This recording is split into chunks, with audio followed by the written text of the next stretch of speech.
Good morning, good afternoon, and good evening, ladies and gentlemen. And I have to say that I'm terribly excited to be here. Everyone is. As my baseball coach once told one of my coworkers, teammates, Gus, you're going to be late to your own funeral. That's why I always tell everyone good morning, good afternoon, and good evening. And it is a beautiful time to be here. It is Sunday, May 7th, 2023. I got to tell you, I'm terribly excited. I'm Roger. We'll just cut through it. That's my... Oh, what the hell? That's who are you? And who are you? Who is this well-dressed man right here? I'm Richard. No, that's it. I'm Richard. All right. We're going to intimidate our guests and everyone in the audience. They're like, what the hell is going on? They're going to wonder if we're on something. And that's Michael over there, but I guess Michael's changing everything. Look, folks, we're just going to get to it. We've already had a wonderful conversation on. Good morning to our guest. Oh, sorry. Good afternoon to our guest, Cosmo Kay. Good afternoon. How you doing, young man? How are you? I'm doing very good. Thank you. I'm great. I'm excited to get into it. Yeah. I want to thank you, first and foremost, to share your Sunday evening with us.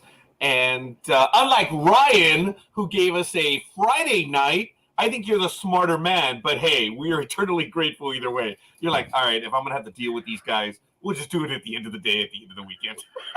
So it'll be good. But No, go ahead. no, it was nothing. It was nothing like that. However, I am happy that I picked a more convenient time than Ryan. Oh, so it did work. I want to give a quick shout out to everyone in the chat room. Elizabeth, Ark 54 is on station. And Marsha Middleton, hi there, ready for go signal. You have a go. We are in green. And some comments between them. So glad we aren't 1 and 15. We work together. Tiffany Weiss, good evening or good afternoon. Ark 47 is ready. Also, hey, Elizabeth and Mark. Okay, so they're already having a conversation. Zoe says hi, all. And let me see, or did I skip ahead? Yeah, I think I did. You skipped ahead, yeah. I think I did. It's coffee, folks. It is coffee. Just to mess with, we were actually joking a little bit, and I don't know if they caught. Oh, look, he's in tea. Just to mess with my co-host and our guests, we were talking about the fact that I was having coffee and I was pleading my case that we had coffee.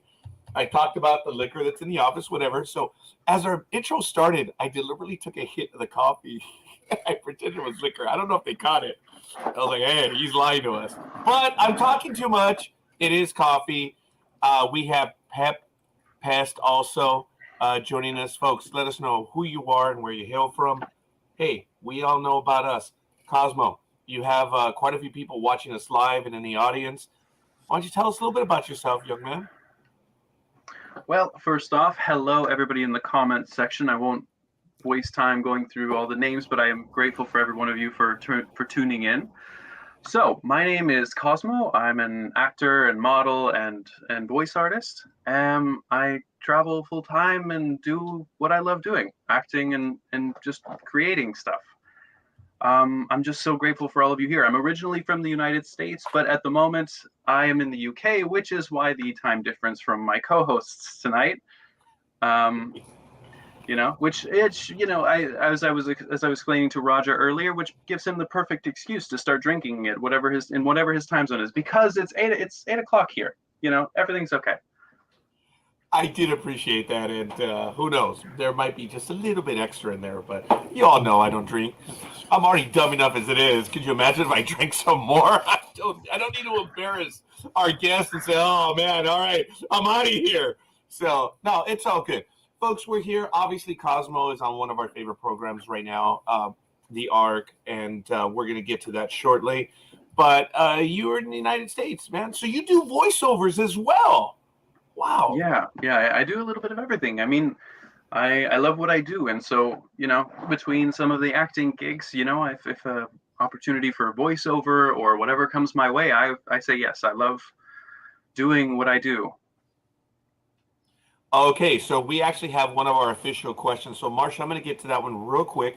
Thank you for that. She already got it. She broke the ice, took the comment water, so she's already on it. Folks, you know how we operate here. We get it going, a little bit question and answer, but it's more of a conversation. So just bear with us as we go. Richard, dude, again, I appreciate it, man. we joke amongst ourselves, Cosmo, is that Michael and I have been doing this for a while, so we're a bit more casual. But Richard always comes to play, man.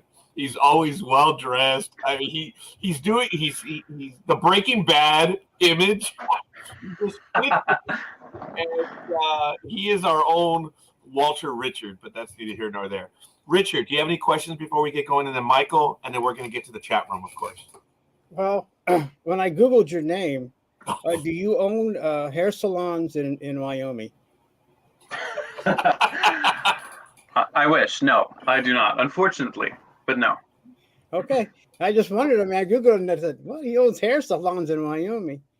Well, let's go with the question from Martha here. Were you told anything about your character before you got the script or before you started filming the series? Let me think. Before I started filming the series, no. Or, well, yeah, okay. Before we started, yes. I got the script because, I don't know. I'm trying to think timeline and everything because it kind of happens. You know, we shot for 4 months, 5 months, something like that. But it all was happening and so much was going on. We were all pretty wound up in it.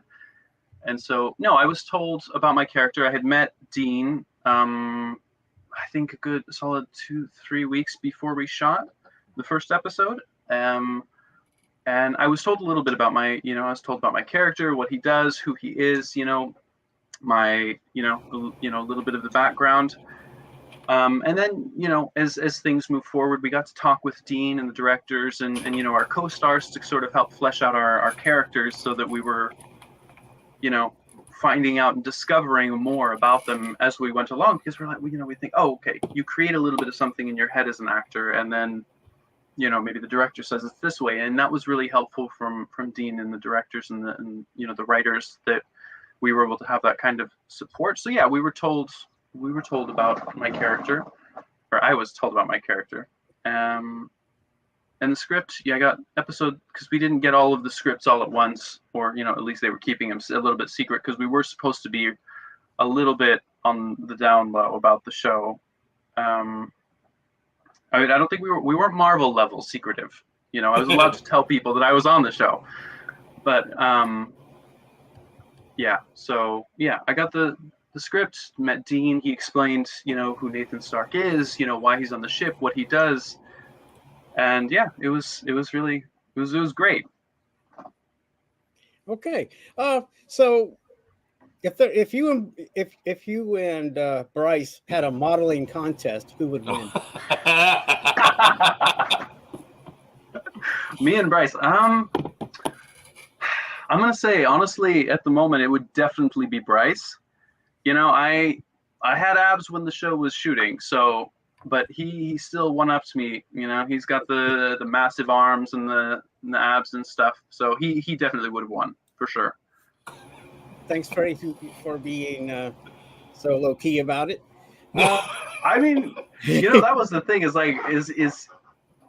I mean, I'm not gonna say that people were fangirling over him, but a little bit, he when we all got to meet each other and stuff like that, it was a little bit like, oh, hi, how are you? What's going on?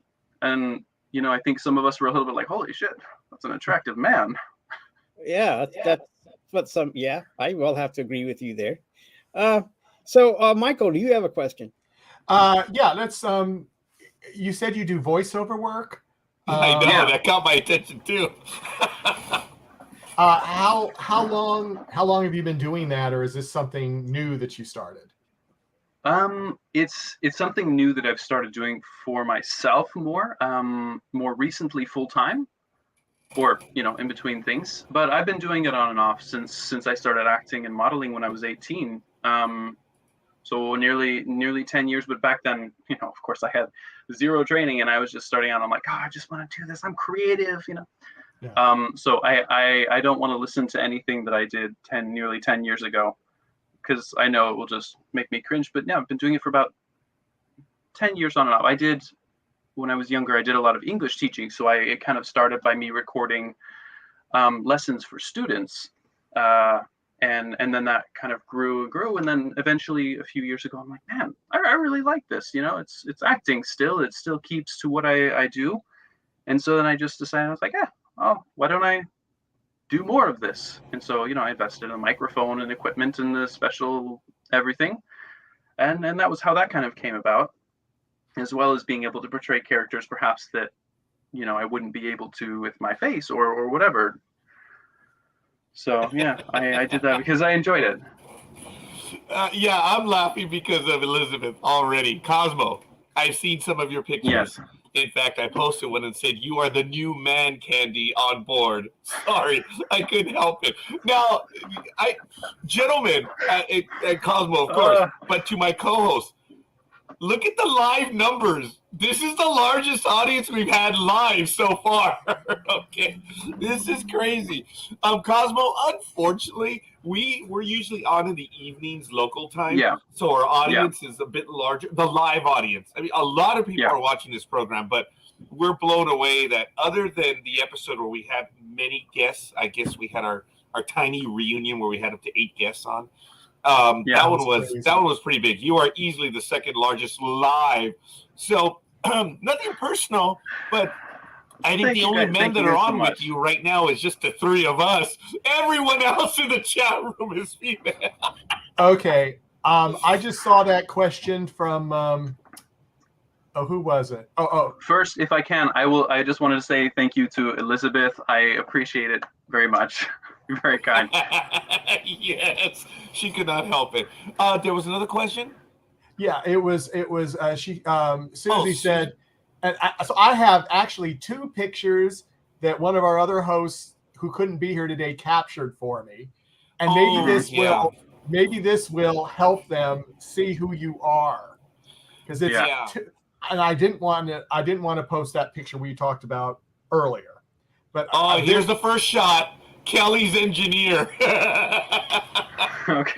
Okay. Yeah. So you're in this one. You're at the table. Yeah, and the guy. As a matter of fact, in the red shirt. So yeah. Red was a pretty common. I think red was one of the. I only wore like 3 shirts as Nathan, and red was the main one, which worked for me. I mean, it was a comfortable shirt. We were just happy to be out of the spacesuits. Oh, I bet. Yeah. Yeah. Okay, and here's the other one. That's. Oh my goodness, folks! Forgive me. I need to interrupt. We just got a like right now. Michael, do you see it? I haven't looked yet. Oh, we got a like. What if you're? Yes! Really? He's watching live. He must be in Serbia right now. He was on, I believe it was last week, right, Michael? About 2 weeks ago. Maybe 2 weeks ago. Yeah. Tanasane. Who is it? Oh, Tanasia. Hello, Tanasia. Okay, did you notice that we went tight-lipped because we didn't want to butcher his name? I always butcher his name, and I've been practicing. Oh, my God. Thank you, Cosmo, for interrupting.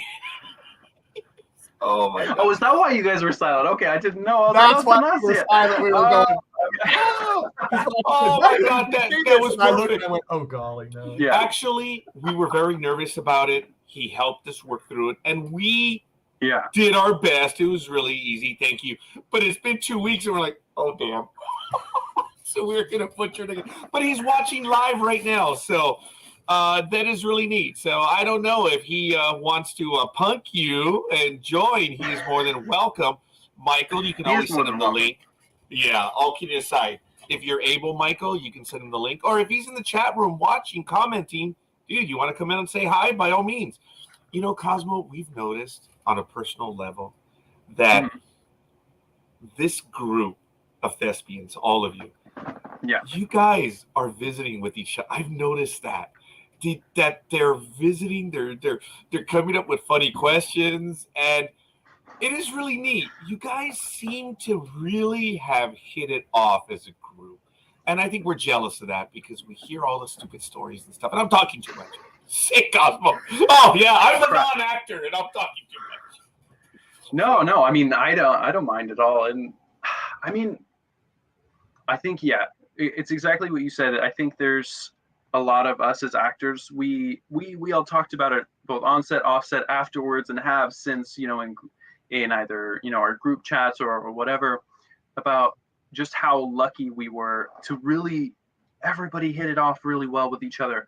And I know a lot of people or actors and, you know, TV shows say, oh, you know, we were like a family. We felt, you know, everybody was instant friend, but it really was that way for this cast. I mean, we had, I think a lot of the main characters had met, you know, they had rehearsed and stuff beforehand, but a lot of us, you know, co-stars or guest stars and things like that, we met at the party, I think, before, you know, that was a week or two before we started properly filming. And I had met, the only person I had met before was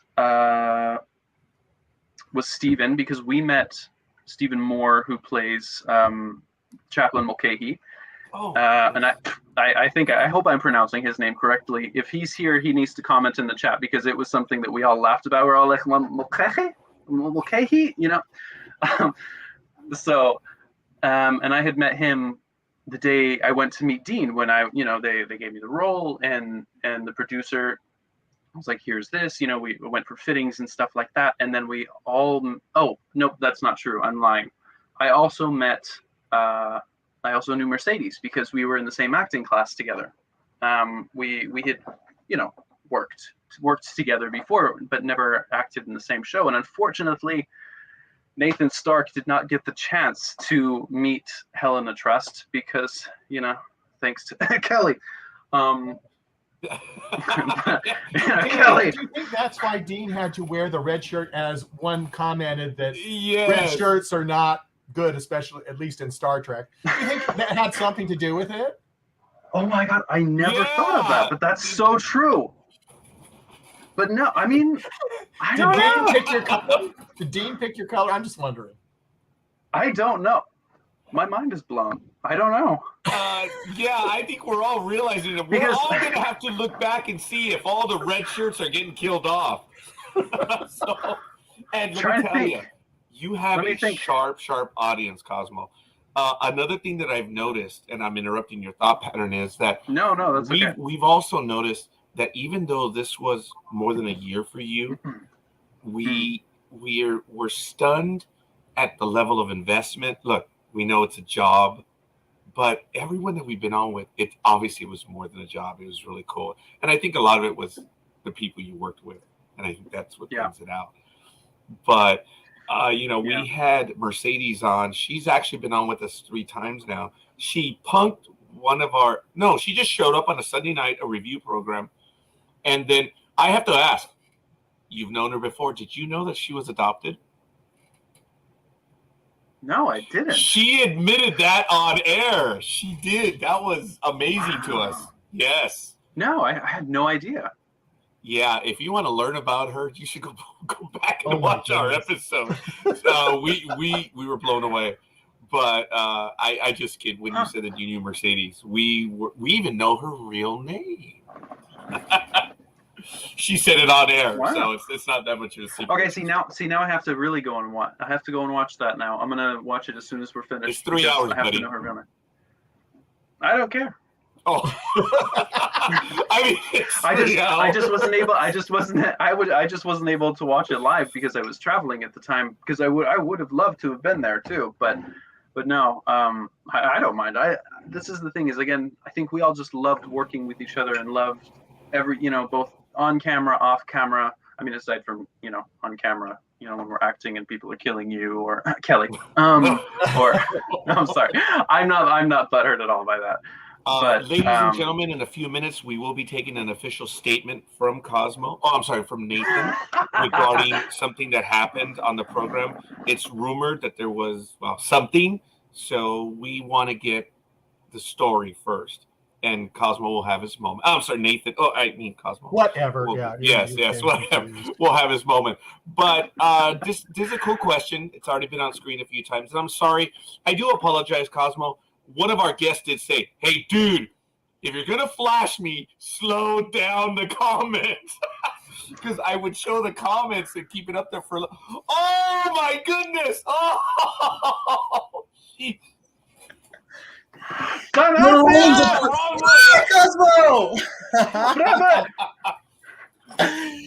So I got busted. This was planned, and I slid like, unfortunately, and you guys figured. So yeah, I came actually to teach you again how to spell my name. Just kidding. Just kidding.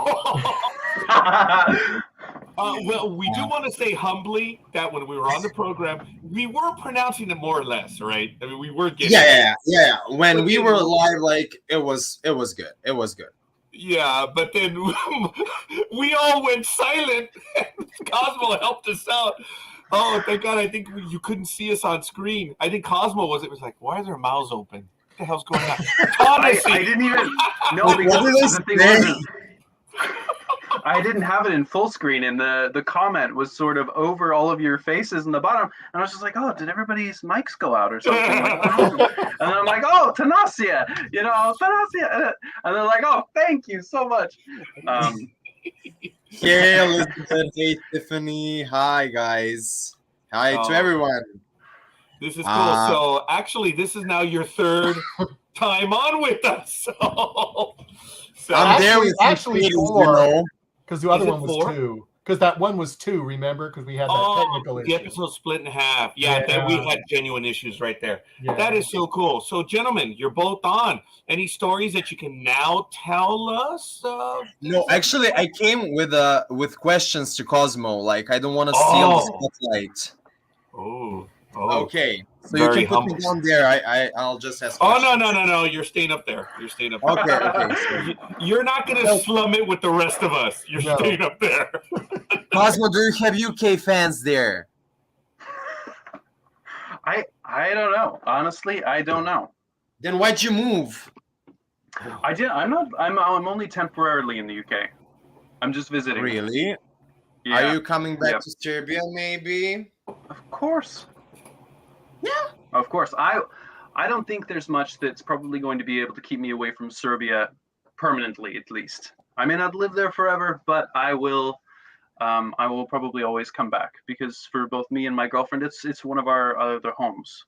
Oh, and actually, this was a question that I saw in the comments. Somebody asked if I had to travel to Serbia.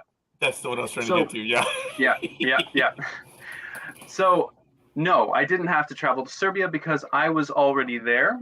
I had lived in Serbia, and as I had mentioned, I had known Mercedes because we both had the same acting teacher in Serbia. I'm not Serbian, but I was living there for a while. And then I had heard things about, stuff going on about this American TV show that was going to be filming in Serbia. And I'm like, oh, wow, that's amazing. And Tanasi and I actually have a pretty interesting, because we knew each other before, but we had never met. So Tanasia was working with one of the casting agencies in Belgrade, where we shot, and I had been auditioning for other roles in Serbia for commercials and stuff like that. And so we had been talking, and I had auditioned for several things with Tanasia. He's like, "Yep, self-tape this for me," and I would send it back. And so we had kind of emailed back and forth.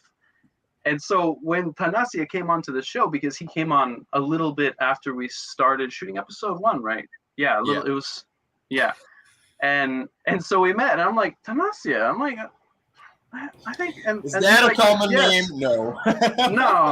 No, I've never heard that. And so we kind of half knew each other before, but only by email. And like, oh yeah, send me a self tape. And I'm like, okay, how's this? Yeah, thing? I knew how you looked. And there was how I looked, though.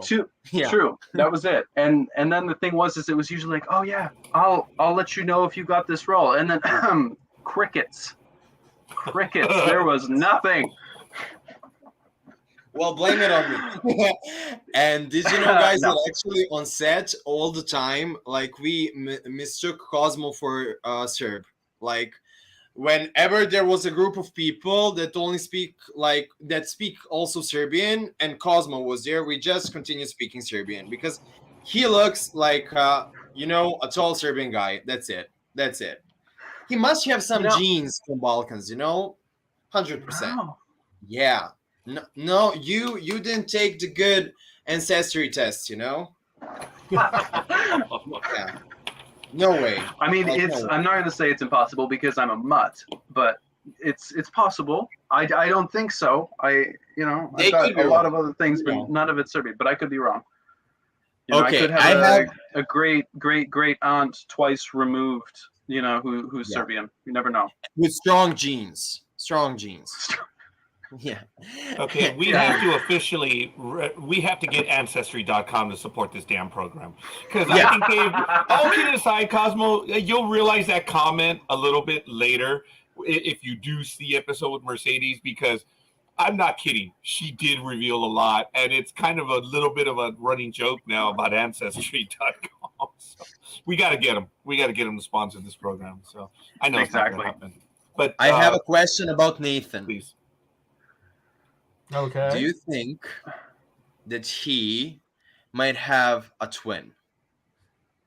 Or clone? I know what you're getting at. Like, Oh, you sure? Like season 2 maybe? And they're saying it in the comments too. I don't know. I didn't write the show. I'm gonna have to leave that. Everybody's gonna have to see next. They're gonna have to see for the next season. I imagine Nathan having a evil clone twin somewhere lurking, hiding, and clone, right, Tiffany? Right? Maybe. Yeah, it's far-fetched, but it could work. Like it worked before, And yeah, like we need to get Cosmo into space, like cosmonaut, Cosmos. It's the greatest mistake everyone ever made, like killing Cosmo. mind in space. blown. Like, Yeah. I love the idea, but I guess we'll have to wait and see. It's nothing I can give a firm yes or no to regardless, because I know what you're getting. I know what you're getting at Tanasya. It would be a good idea. I think it would be a great idea. Me too. Yeah, exactly. Like Marcia said, in sci-fi, anything is possible. He could work in Florian's shop. We can kill you off all the time. You just don't wear red, Cosmo. Yeah. If Nathan has a clone, Nathan's clone will be requesting another color besides red from now on. And he could buy that clothes at Florian's shop. Yes. Exactly. Oh, very good. Yeah. Yes. Although I feel like Florian will for sure be super judgmental of whatever Nathan picks. Because I don't know if anybody knows or how it showed on camera, because when we were going through the line and Florian's giving everybody the food, it was a lot of Tanasya, and then I don't know if Chris has been on, Chris Lias, who plays Jasper Dates, poor guy in episode 1, but the whole scene where he's being sassy in the first episode was just everybody enjoyed that scene so much, because both of them are so hilarious. And yeah, every time we were going through the line, Florian's just sassy, are you? Yeah, of course you want to put here. He just as soon throw the water in your face as let you drink it. And I loved it. I loved it too. Yeah, I loved all the music. Yeah. Wow, Sally, I didn't get to a comment earlier. And folks, I apologize. We're actually seeing quite a few comments. We want to get to all of them. Sally says, oh, even better. 2 Cosmos, but not in a red heart. But keep that in mind. So it's almost like common blue water. heart. Exactly, yes, Sally. Blue heart. Oh, Florian's bitchy shop. Oh, that's what it should have been. That's what it should have been called, honestly. That's what we decided on his podcast when we were talking about it. Yeah. And we were getting the merchandise. They started talking about merchandise in the fan group of what he'd be selling. Yeah. And Jag would help me with the merchandise, Yeah, because he's a pro. and I was going to say, and he wanted to be here, but he had some personal stuff he had to end up doing, so he apologizes. Yeah, all kidding aside, Cosmo, you compare. Oh, there it is. Oh, now the red hearts. Okay. No, Sally, I thought it was creative, the blue hearts, because we're saying we don't want him wearing the red shirt. So, but she can make more clones. Yeah, just make more clones. Your super fan Jag was not able to make it today for personal reasons. The 3 of us, we're rookies compared to Jag. And everyone in the chat room, Cosmo, we Yeah. will lose if we engage the audience on plot points and stuff like that. They are absolutely awesome. They are. This is and I'm glad to be a part of. It's a rabid fan base, but we have a lot of comments. This one more to Tenacier. Correct me if I'm wrong, but Tenacier is not a name that is often given to children these days, right? It's kind of like Lester Bernard in the U.S. Is that? Yeah. For the past century or so. Oh. Well. Yeah. So who pissed off your parents then? I don't know. My dad was. Wait. My dad was pretty into marketing when they conceived me, and he was like, "Let's think of a name that's gonna stick." And yeah, that's what it is. Yeah. Okay. And so... the other name would have been Marco, so I think I enjoy Tanasia much better. Yeah. So Cosmo, is Cosmo the given name or your name? Were your parents on that as well? No. Cosmo is a nickname and my given actor's name, my screen name. Awesome. Okay. Yeah. Oh, hey, snap on that. So that was good. I appreciate that. Folks, like I said, we're going to be getting to all of your comments as we go along. But Tenacier, did tell us something about the nightlife. Did you want to prepare any comments prior to your official statement? Did anything happen? I didn't say anything. No, and nor did he reveal anything. Just curious, how was the nightlife out there in Belgrade? I mean, I'm definitely not the person to consult on this. Tenacia is more than I am. Oh. I mean, I'll admit, with the shooting Cutting days off. and the work that I yeah. Tenacia enjoyed the nightlife way more than I did. So yeah, the nightlife is great in Belgrade. It's what it's known for, though. I mean, I experienced it. I can say, and I will not name names. You'll have to torture the names out of me. But there are some members of Ark 1 who are quite wild. Oh, wow. Yeah. So okay, it's Tenacia. Yeah, there it is. It was comet water. Shut up. Yeah, it really was. It was just the comet water. Episode 4 was very difficult for everybody. We suffered greatly. No, I only joke. No, of course. Of course, Elizabeth did have to follow up. She's very shrewd. Okay, just how drunk did you guys get? I don't think they did all that much. No, we honestly didn't. Everybody was very professional when it came to shooting. I'm sure you are, Tiffany. Everybody was pretty professional when it came to the show. So I think when everybody was working, there was no drunkenness or anything. Even some of the drinking scenes, I think everybody was like, "Oh yeah, it's Coca-Cola. It's Coca-Cola." I know Milos, who plays Sasha Novak. He has this scene where he goes into the captain's cabin on Ark 3, and he takes a he's takes a swig, and he told me it was Coke. Oh yeah. I mean, yeah. So not Serbian. So not Serbian. No. I mean, we did say it would be appropriate to put Drakia in it, and it would just look like vodka. But it basically is vodka. It's actually if they put Drakia in it, it would be promoting like Serbia as a place where it all happens. Like it's not space in Serbia. Come on, guys. I mean, like even Sienna. Sorry, her character's name Eva. Eva, talks about where she met Harris in Kalemegdan Park, and I was watching it with my girlfriend, and she was like, "I've been there. I've been to Kalemegdan Park," because my girlfriend and I live there, and we had been to Kalemegdan, and it is a lovely park with a fortress. And so it was kind of one of those things. It's like, yeah. Forgive me, Cosmo. I have to say, I can hear the traveling. Oh, I'm saying this badly, but I hear your accent when it comes to the pronunciation of the drinks and stuff. Dude, you roll right into it, man. I noticed, when you talk about the drinks and the stuff in Serbia. Yeah. Mm-hmm. Wow. I try. I spent quite a bit of time in Serbia, and of course, my Serbian got much better with Tanasia and some of our Serbian co-stars and castmates. It's because of your genes, man. Because of my genes, yeah. But no, everybody was really great. I do have favorite scene. What was my favorite scene to film?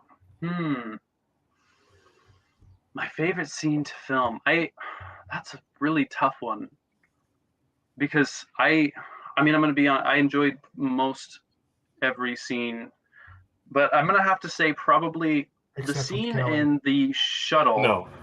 No, Kelly or Sam was really fun to shoot with, and that was great. But I have to say my favorite scene was in the shuttle when we're trying to fix it so that we can, push the Ark with Richard Fleischman and Milos, or with I have a hard time getting everybody's character names and normal names. This is a large cast. It was a large cast. Oh my gosh, what is Richard's name in the show? Look at me, there's super fans here. They should. Yeah. Actually, Jag would have beaten us all to it right now. Oh, he would have. Yeah. This is Tiffany, shameful. Elizabeth, Marcia, Sally, everyone, anyone, Mary Jane, anyone in the Sally, Zoe, Pest. I know I'm going to miss someone. Well, anyway, so with Richard and Milos, my favorite scene is when we're trying to fix the ship. Bryce, we're Bryce, thank you, Pat Pest. I appreciate it so much. The three of us went silent on Bryce. Oh my and God! And Richard didn't know Bryce. Right. Yeah. I'm just gonna go. I know, it's shameful. We don't even know our own show. Well, anyway, with Bryce and Sasha Novak and Nathan, we had so much fun filming that scene, and we had to film it a few times extra because we first shot it. And scenes of the the ship, control panel? where the control panel, thank you, were originally a bunch of buttons and stuff, and then they filmed it, didn't like it, so then we had to reshoot it. But every time, like filming with Richard in that scene and with Milos, and my favorite line was, are you asking me if I know how to push a button? Because we just kept doing that, and like when Richard is like blowing up on the ship for not working, I'll admit that was one of the definitely not safe for work moments that Richard had, just because, he was just going off and then, he does the dirt. He's like, oh, I probably can't say that. And he's like, no, but it was hilarious. And there were a couple of scenes that we would shoot where Richard's like, I just told you to, whatever. He's just going way off with the Scottish accent, cursing and I love that because it wasn't originally in the script, and he just ad-libbed a lot of the curse words and went off, and you would hear the director and everybody kind of off to the side laughing just because he would go off for like a solid 5 minutes of just cursing, and we're all doing our scene and trying not to laugh because he just. It was incredibly Serbian of him, yeah. However, I do feel like the Scots and Serbs do share an affinity in that regard. Yeah. So it was very in character of him, but I loved it. That was my favorite scene to film, especially because it was one of those that was really fun to kind of get angry with each other about. We're all just like really stressed out. I'm like, are you asking me if I don't know how to push a button? But that was really fun. However, despite the comments, I did really enjoy filming my death scene. That was quite fun, honestly. That was quite fun because I was so sad about it. Yeah. Your death and Harris's death were like the ones I took personally. Yeah. I'm just. Yeah. Yeah. I mean, me too. Yeah, but it was good. I really enjoyed filming it still with Sam. Yeah. It was sad, but like I kind of knew a little bit that I would probably die. I just thought it was going to be earlier. So I had been told, oh, you might die around this, mid-season, something like that. I'm like, okay, and then after mid-season, nothing happened. I'm like, I'm just going to roll with this. Let's just go. And then, I got told before the rest of the cast, before the script was out for everybody, that Nathan was going to die. And I was like, okay. And then as soon as it did, everybody everybody in our group chat was like, "Oh my God, Cosmo, did you read it?" And I'm like, "Yep, it's all okay." But filming with Sam was great. She was really nervous about the scene breaking my neck.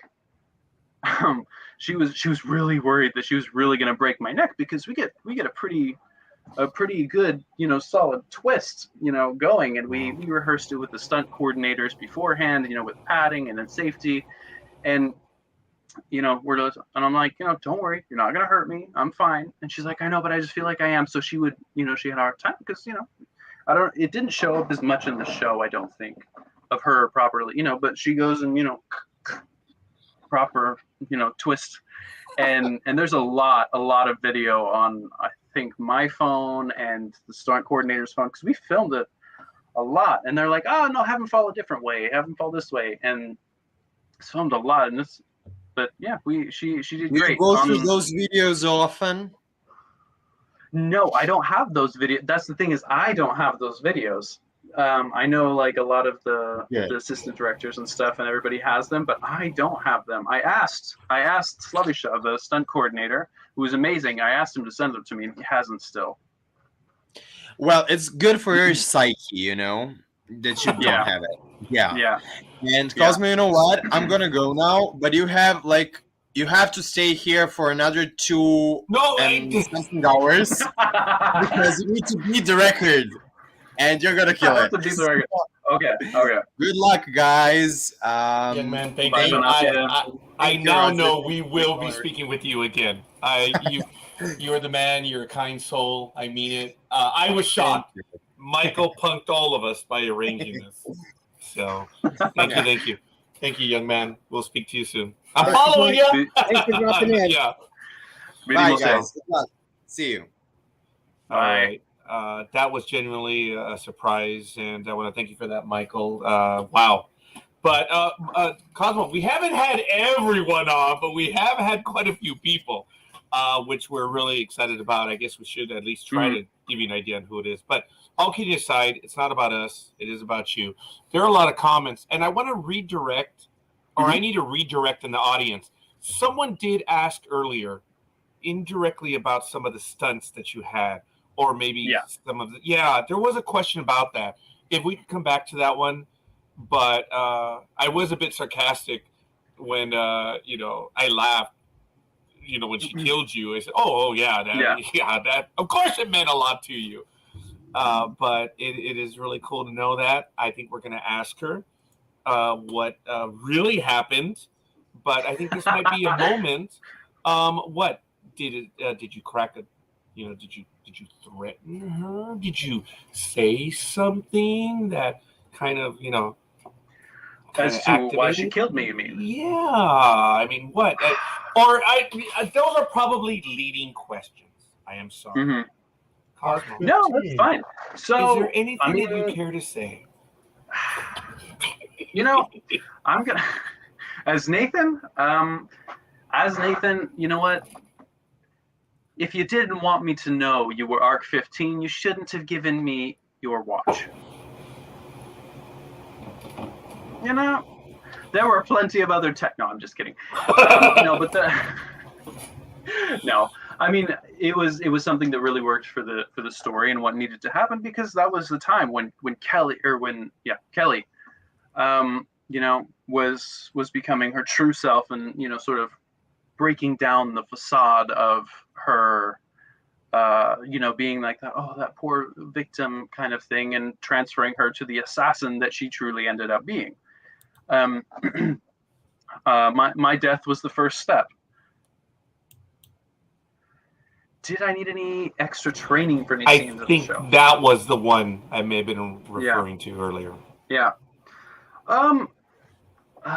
Let's see. No, it was any extra training. I mean, for the most part, it was a lot of rehearsal, because I personally wasn't involved in any of the, the bigger action scenes, like the fight scene in the cafeteria, or obviously the fight scenes at the end. But episode 9, where Nathan unfortunately gets shot out into space, was quite action packed. He just happened to be on the other side of the ship where none of that action was happening, and it was just me.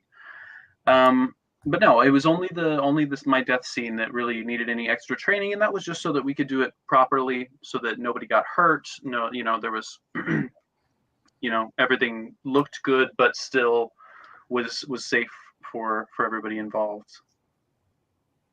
Appreciate that. I've been monopolizing everything right now. I want to, Michael, Richard, please jump in on it. Any other questions that you may have at this point? I know that there are more comments in the chat room. There was a little bit of love for, it's Samantha, correct? It's Kelly, yeah. Yeah, that's Samantha. Yeah, she's on tomorrow. Oh, well, yeah. So we just had to make sure to get that in before.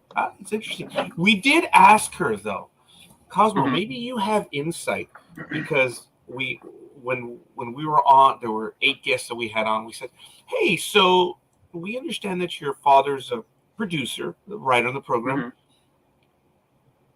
You were belted with the shovel. Was there any subliminal meaning by that? And she actually took it on and says, hey, because writers express themselves very well. So I was just curious. Yeah. I gave her a little bit of homework. I said, you need to ask your dad about that. So would you want to give us any insight on that? You know what? You're probably going to have to ask her dad about that one, because I don't personally know. I don't personally know. I mean, funny, man, I'm not. It is funny. I hadn't thought about it that way, actually. But yeah, I mean, for Nathan, I sort of looked at it as like a slight amount of revenge, and that was what Stacy and I had even said. Was something like, she was like, yeah, this is for everything she did, not, for trying to steal Stacy's man, or for trying to steal Alicia's man, and for, all the crap she pulled on this ship, and yeah, but you know what? There could be an ulterior motive. Yeah, you'll have to get Jonathan on to answer that one, though. I've been trying. Yeah. Oh, yeah, we have been just a little bit. There was a question earlier whether you're still in contact with some of the cast, and I apologize, folks. Oh, there it is. Yes, Mary Jane Holland. Are you in touch with the rest of the cast? And before he answers that, folks, again, let us know who you are. I know your name's there, but let us know. It's just our phrase. Let us know who you are and where you hail from. It's kind of nice to know. Young man Cosmo is over in the United Kingdom right now. He's in the Greater London area. You guys know where the rest of us are. But in the audience, let us know where you are. It's kind of cool. Again, and now I'm dominating this. Forgive me. Cosmo, one of the great things about this is, if you think about it, this is almost instant communication. When we did digital radio, there was a 1 or 2 second delay a few years ago. Now it is instant. It is crazy. And I always like to get an idea on where everyone is. Yeah. So. Yeah. No, that is amazing. And I even still, I kind of marvel at how much easier it is now for things like this. To answer Mary Jane Holland's question, yes, I'm in contact with the rest of the cast. We all grew quite close, and so everybody keeps up on what the others are doing. I mean, we obviously are all on social media, or at least most of us are. Yeah, no, everybody's on social media, and we have our various, our group chats for the Ark, that we still update and things like that. So yeah, we're all still quite close, and everybody kind of keeps up, and we congratulate each other on new things happening. For example, season 2 now. Yeah, so definitely still in contact. Yeah. How did you find out, if you did, about season 2? Did you find out through social media, through the cast, or did the news? How was it? That second season? I think it was a mixture of both. I think it was from the cast's social media. But I think because I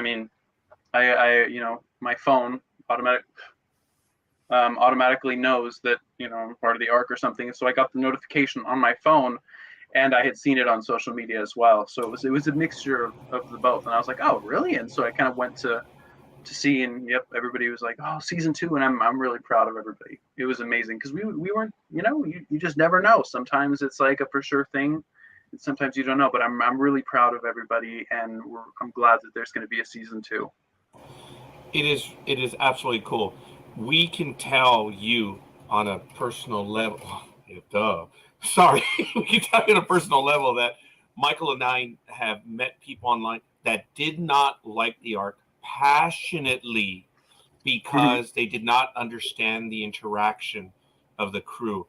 And I suppose we're used to seeing, like maybe Star Trek, Battlestar Galactica, where you have professionals being professionals. And in this program, the Ark, for lack of a better word, it's the kids were in control because all the adults got killed, right? It was something like that.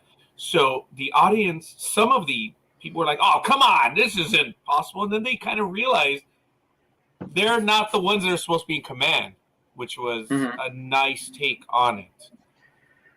And exactly. I mean, that was something that we kind of all thought about. We're like, oh, this is interesting because it's, I don't know, somewhat real to life, I guess. We're playing people within our own ages who are, doing the same thing we are. They're put in an impossible situation where they're like, I don't know, I'm just going to do the best that I can and go forward with it.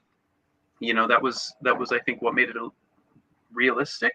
At least in the scenes and in our interactions was the thing is like, everybody's really stressed out because this is really affecting all of us. We're not professionals trained for this, or, Nathan, he's a techie, but you end up doing a bunch of different jobs, or,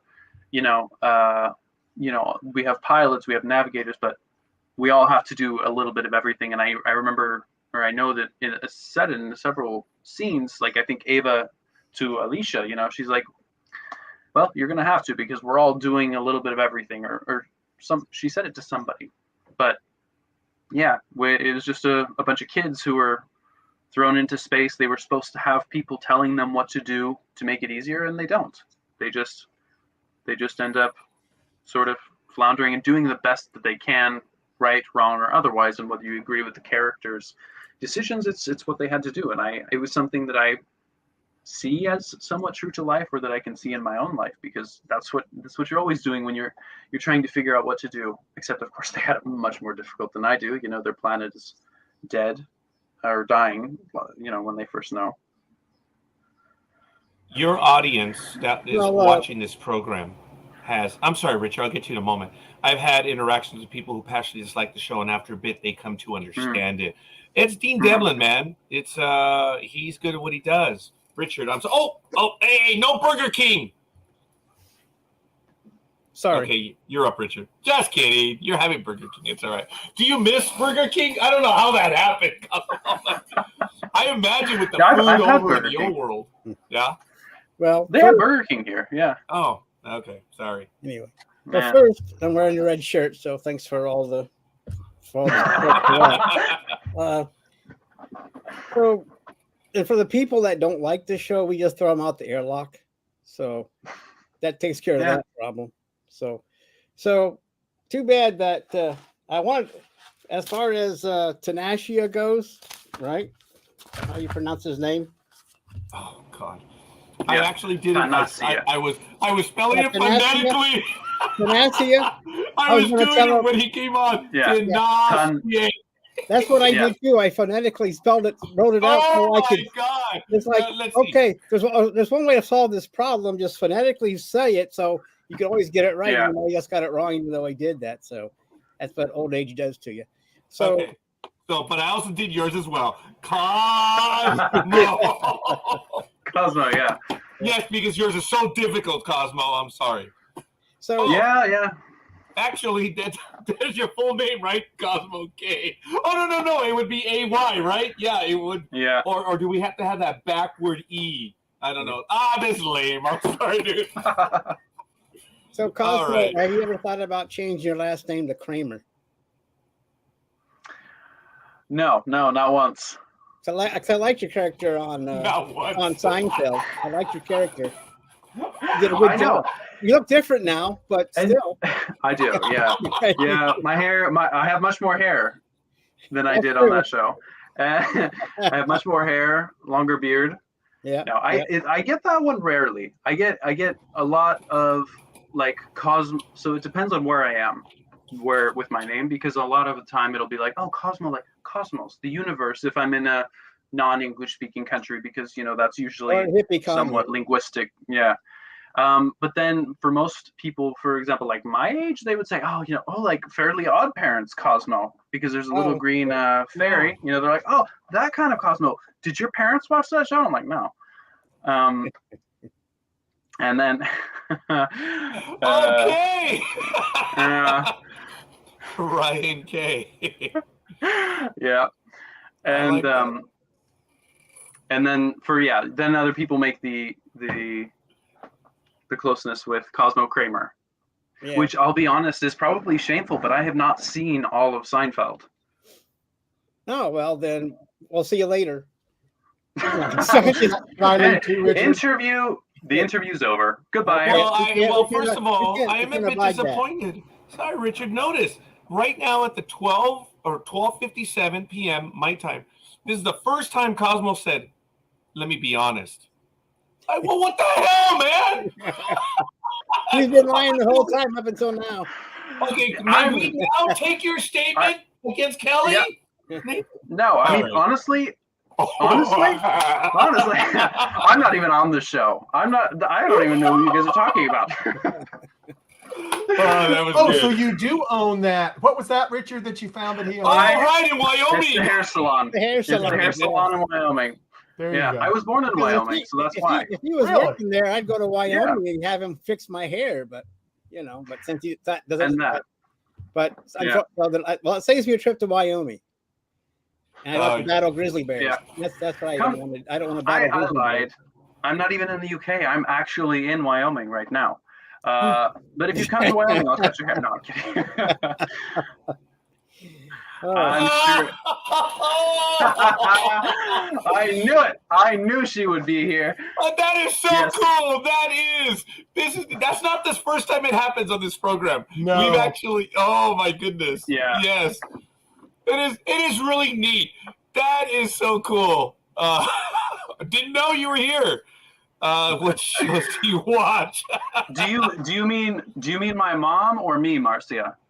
Yeah, we need to know. Oh my goodness, that is so cool. My mom is probably infinitely cooler than I am. So if anybody wants to talk to somebody properly cool, just go straight to her. That is so cool. It is really neat. That was for your mom out when I chose the name Kay earlier, and I was phonetically spelling. Well, that was just a happy accident when I saw her comment. That is funny. I had to wait a while. Yeah. You, Cosmo. Oh, okay. Sorry. Yeah. So what shows do I watch? Yeah. I mean, the Ark, obviously. And let's see. So forget the. Let me be honest with you. He lies. She said that all the time, man.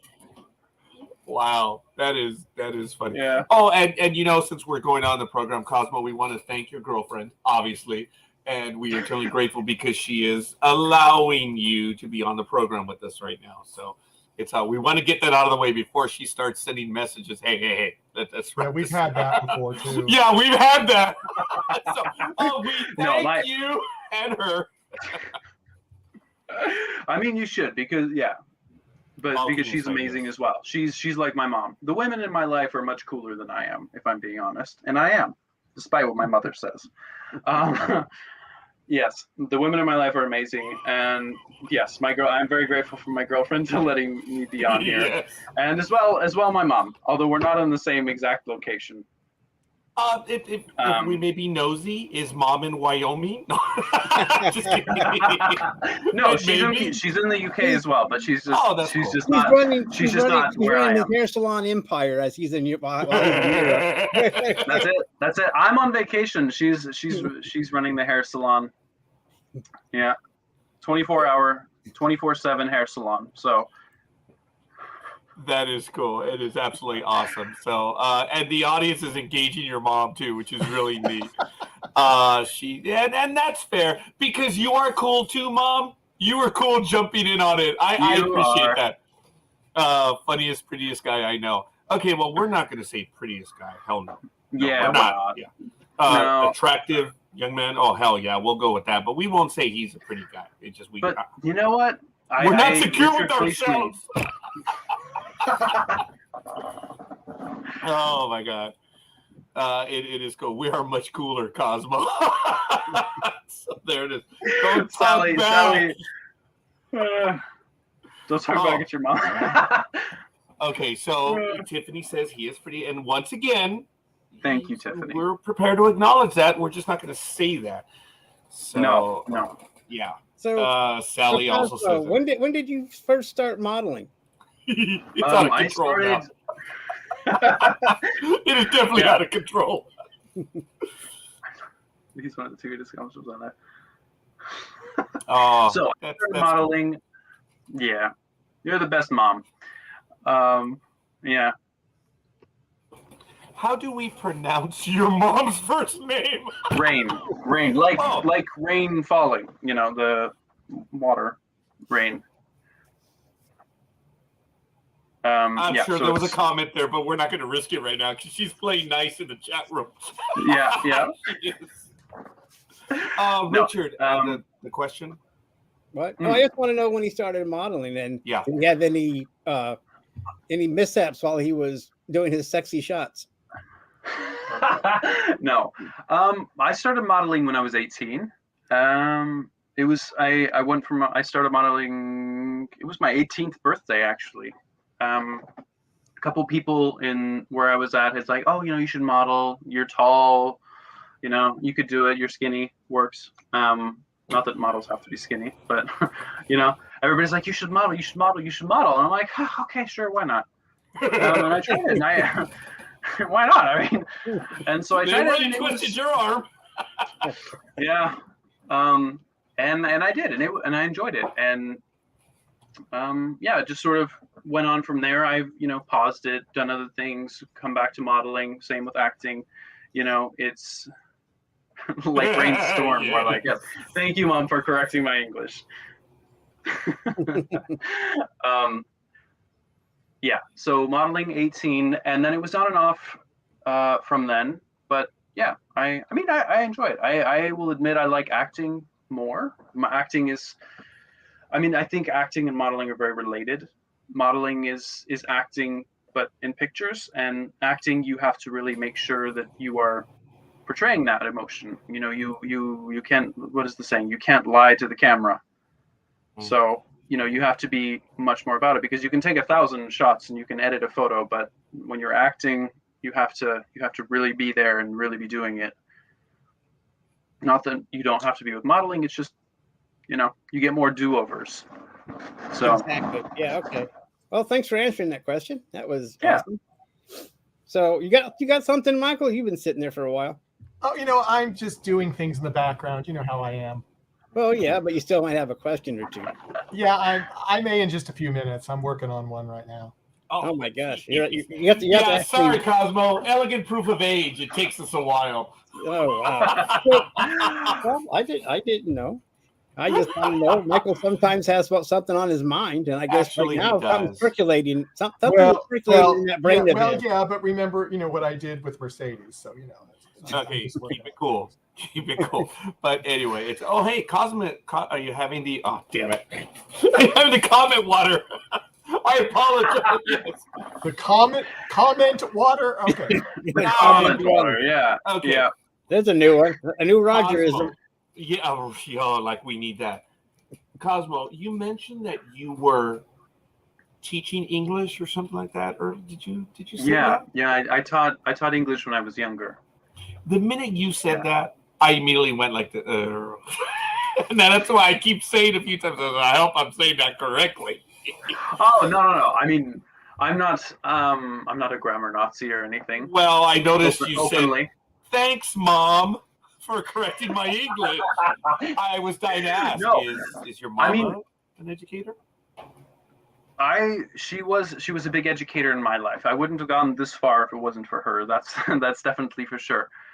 So I was homeschooled for the last years of my education, and I was going to try and say the exact amount of years, but homeschooling failed me in that regard because I can't count now.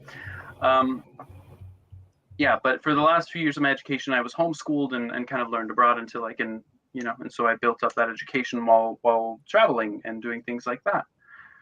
And yeah, but my mom, I'm not a grammar Nazi openly, but oftentimes I just don't even speak correct English. And I blame that for having lived in a lot of countries where English isn't the main language. So oftentimes I'll just say things incorrectly or don't know how to explain things. And my girlfriend is Swedish, but she speaks, absolutely flawless English, obviously. And, oftentimes I'll be like, how do you say this? What is this word again? How do I express this emotion? She'll kind of look at me like, oh yeah, it's this way. I'm like, oh, thank you, God. Because I just think that sometimes my speaking ability just goes out the window. How many languages do you speak and maybe read or write, if I may ask? I speak. I only speak. I speak English fluently sometimes, obviously, but we don't count that because it's my native language. But I speak Spanish. I speak Albanian. I speak Serbian. Although my Serbian co-stars will tell you I speak better Serbian than I do.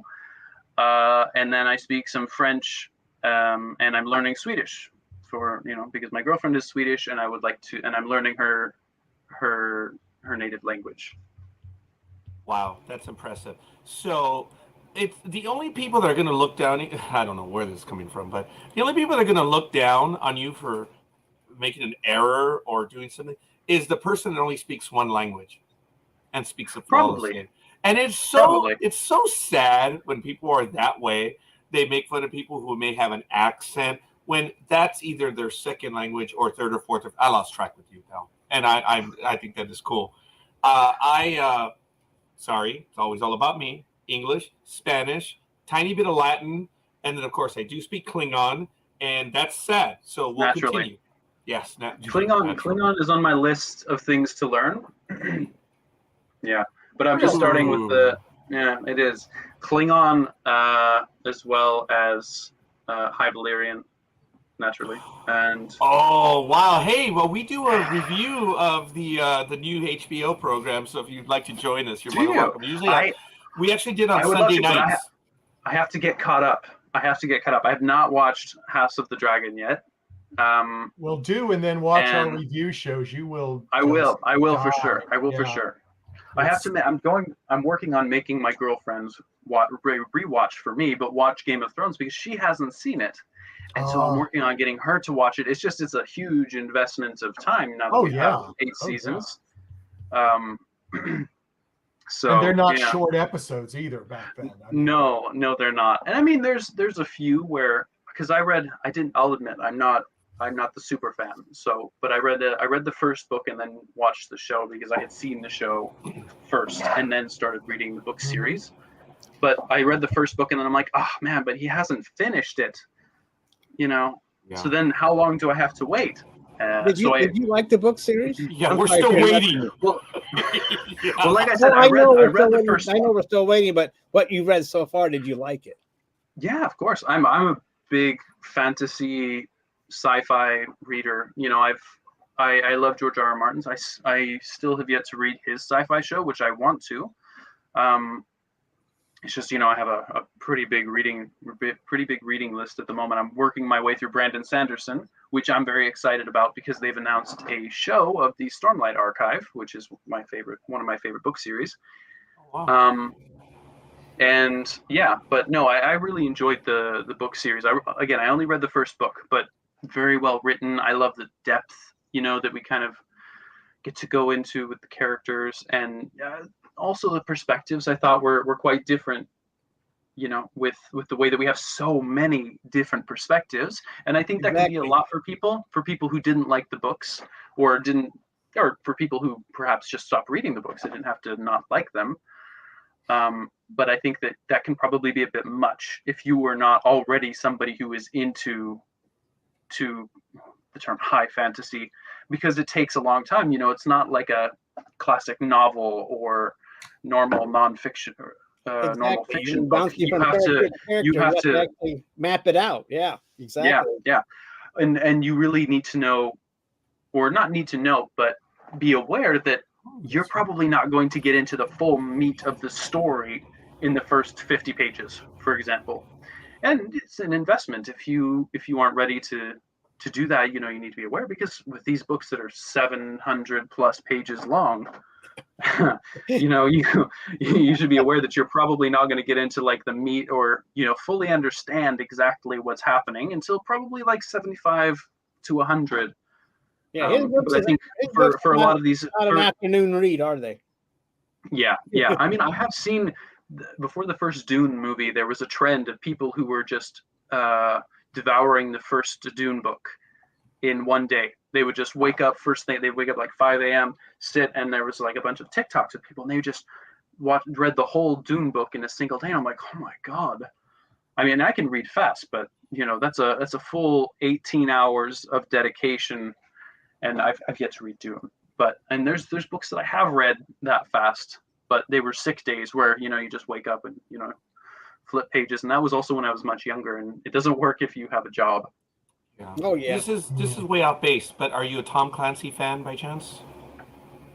I like Tom Clancy. I haven't read too much of him. I did some when I was younger, but I enjoyed his book, his stuff when I was I've read quite a bit of him, and you are very well read. And I was gonna ask, okay, folks, bear with us. There's a lot of awesome comments and questions in the chat room. We're gonna get to them. When I saw this post, I was gonna say, this person knows you. Okay. I didn't even see this comment. Yes, that is my brother. Oh yes, your mom did tell us a little bit below. So I was gonna utter. I'm like, hey, this person. I was gonna actually say, was this possibly your significant other? But sorry, brother. No, that's my brother. He looks exactly like me. So there could be, a clone. He basically just, he is. I've actually joked about it for his whole life, because we have 10 and a half years apart. There's 10 and a half years difference between us. So he will disagree, and I'm sure he will comment this as well. Him disagreeing, but we look very, very similar. If you see pictures of him right now based on me at that exact same age, very, very similar. So similar. We have the same hair color. He just has better eyes, and he's prettier, if we're being honest, which I am. Always. No matter what anybody says. Right now? Huh? Is he modeling right now then, if he's more pretty? No, he said he didn't really want to model, and I think that's fair enough. I'm just kidding around, but just a question. So with that age gap, how long did it take you guys to actually connect? Because by the time he's old enough to do anything, you're out of school. I mean, technically, yeah, but we had quite a close relationship even when he was younger. Okay. So there wasn't really much of an issue, I wouldn't say. I know it is for a lot, because there's relating on certain things, but I would say we've had a pretty good relationship since he was quite young. I was there for his first steps and all of it. So no, that wasn't really an issue for he and I. I was an only child for the first 10 years of my life. And then of course he was born, and then my mom had adopted afterwards. And so then I had a very big family, and there was no difference. He was the youngest, but it didn't matter. We did things together. We have adult conversations. We talk about equally fantastical, the books that I'm reading, or the this, that, and the other, or TV shows especially. And that was another reason why I was just so excited to be on the Ark, because this is the type of stuff that I forced him to watch as a child. Because that's really the only reason we connected, is I basically just forced all of my likes on him. You're the big brother. Yeah, exactly.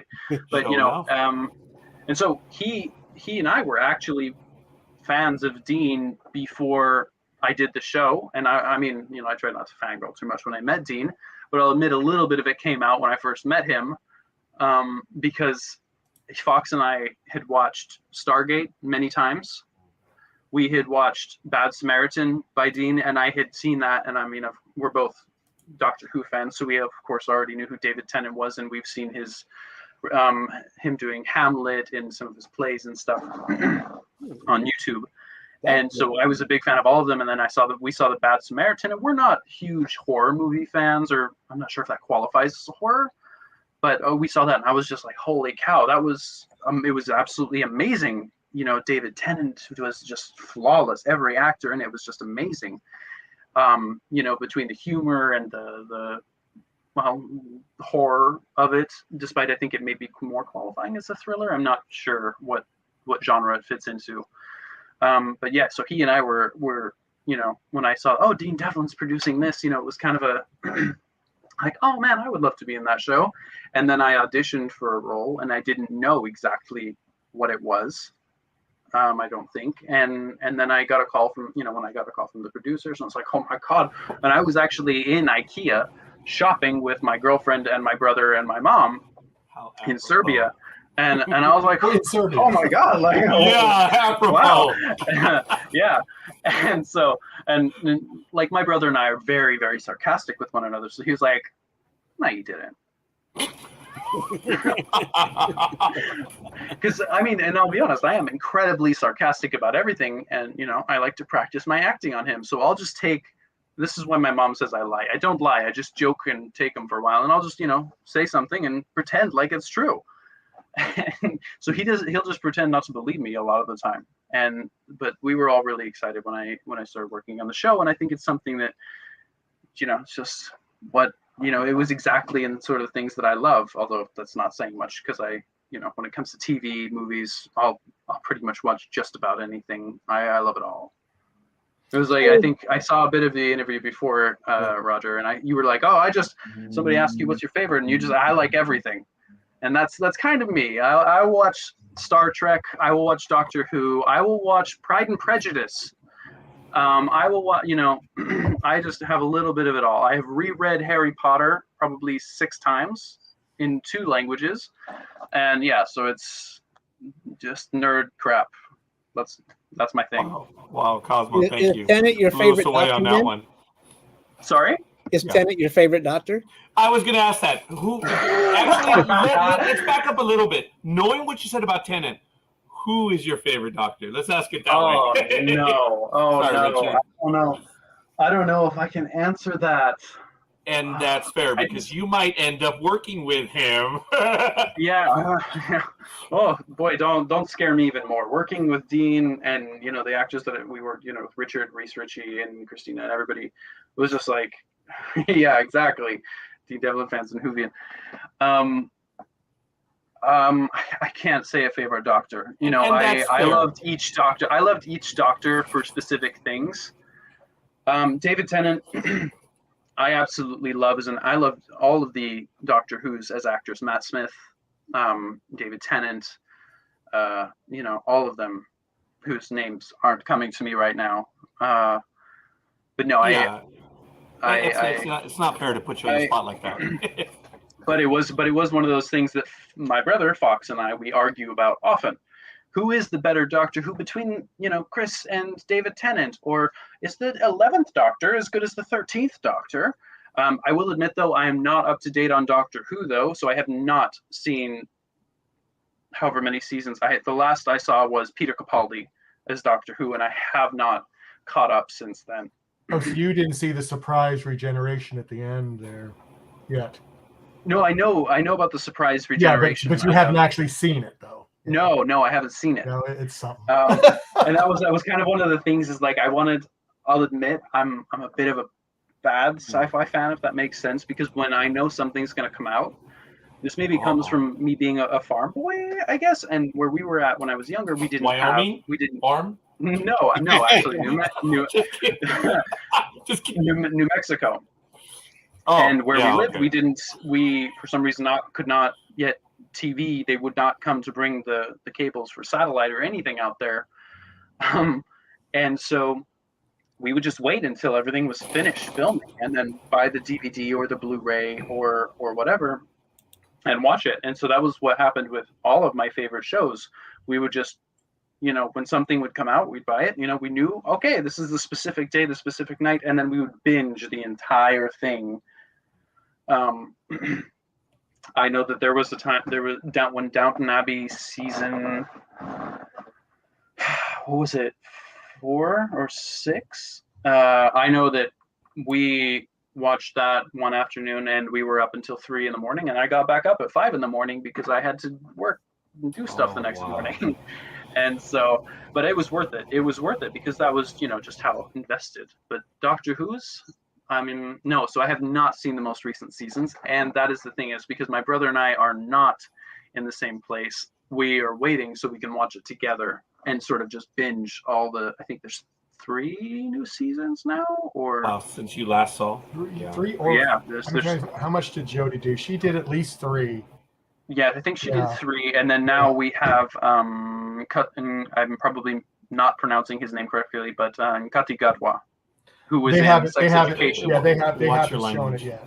Yeah, they haven't. Yeah, well, I just saw the pictures on his Instagram, which I'm quite excited for. Yeah, but we've got because 3 I think David Tennant episodes before we get that. So. Okay, Mama Kay is a little unhappy right now because then she follows up with, "That's it. It's like it's done." So she said, "David Tennant, are you out of the will?" Wow. Yeah. Okay. This is the problem though, because I can't just say David Tennant, because Matt Smith, and this is again apparently a family argument.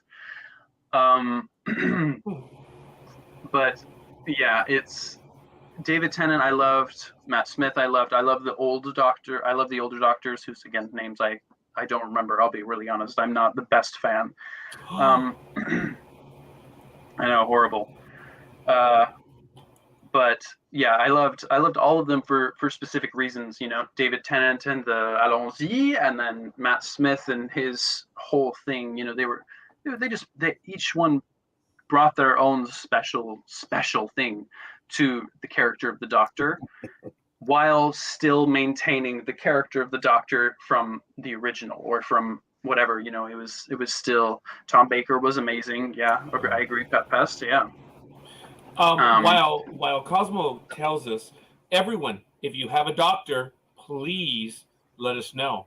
And I know I keep interrupting you, Cosmo, and I apologize. It's just dude. No, I mean Cosmo. I said dude. Sorry, it must be that Wyoming thing. I'm being stupid at this one. Mary Jane Holland did reprimand us, guys. You forgot. We never got an answer on what shows Cosmo likes. We did get a few of them. We actually did. Yeah. So shows that I like. I'm watching, Mary. I like a lot of shows. Number 1, the Ark, naturally. Oh, really? Why is that? I can't imagine. I don't know. Are they showing it yet in the UK or no? That is a real question. Yeah. No, I think it's. I need to announce when it comes, because I have a lot of friends in the UK that want to see it but haven't been able to yet. But no, it's not showing. I want to say May, but I'm not 100% sure. So if anybody watching or listening in the UK is going to say like, "Oh, it's coming out in May," don't quote me on that, because I'm not 100% sure. But soon, I think, in the next few months. But again, don't quote me on that, because as my mother says, I'm a liar. Yeah. But she's proud of you. Yeah. Yeah, she commented earlier that you also did news, English news in Albania. Wow. Yeah. It wasn't my first time on TV. But no, it was. Yeah. So I did news. I did the English news though. My Albanian is not still very fluent enough to be able to read from a teleprompter and things like that. But yeah, I did the news and talked about current events and things that were happening, just like you would in the United States. But it was a small show segment. I'm sorry. Is there a significance between, and this from a Latin guy, Albanian and Serbian? Are they similar or no? Oh, not even close, huh? Wow. Albanian is autochthonous, meaning it doesn't derive from any language. It has its own sort of trajectory on the language tree. Yes. But Albanian does now, of course, because it's a modern language. It has shared words that they've inherited from either being conquered by other countries or things like that. But its language, grammar, and all its original words are its own. And Serbian is very difficult in its own way, and it has similarities to other Slavic languages, like because I speak and understand Serbian, I can get Bulgarian, I can get Macedonian, or most of the former Yugoslav countries, as well as I studied Russian for a little bit, so I get a little bit of Russian with Serbian, but then I gave it up because I was learning Serbian at the same time, and they're close enough that it makes it really tough to differentiate it in your brain. But anyway, I am so sorry. Mary Jane Holland. Back to my favorite TV shows. No, it was our fault. My fault on that one. Okay, I'll speed run this so she doesn't get too upset. Okay, so shows that I like. I like The Ark, obviously. I'm a pretty big Doctor Who fan. Let me think of what other stuff. I like the original Pride and Prejudice TV show with Colin Firth. If my mom's still here, she will be proud of me for that, because it's her fault. Let's see, other sci-fi TV shows. It's the question, it's there, and then I cannot think of any of them. I liked Game of Thrones. Game of Thrones was really good.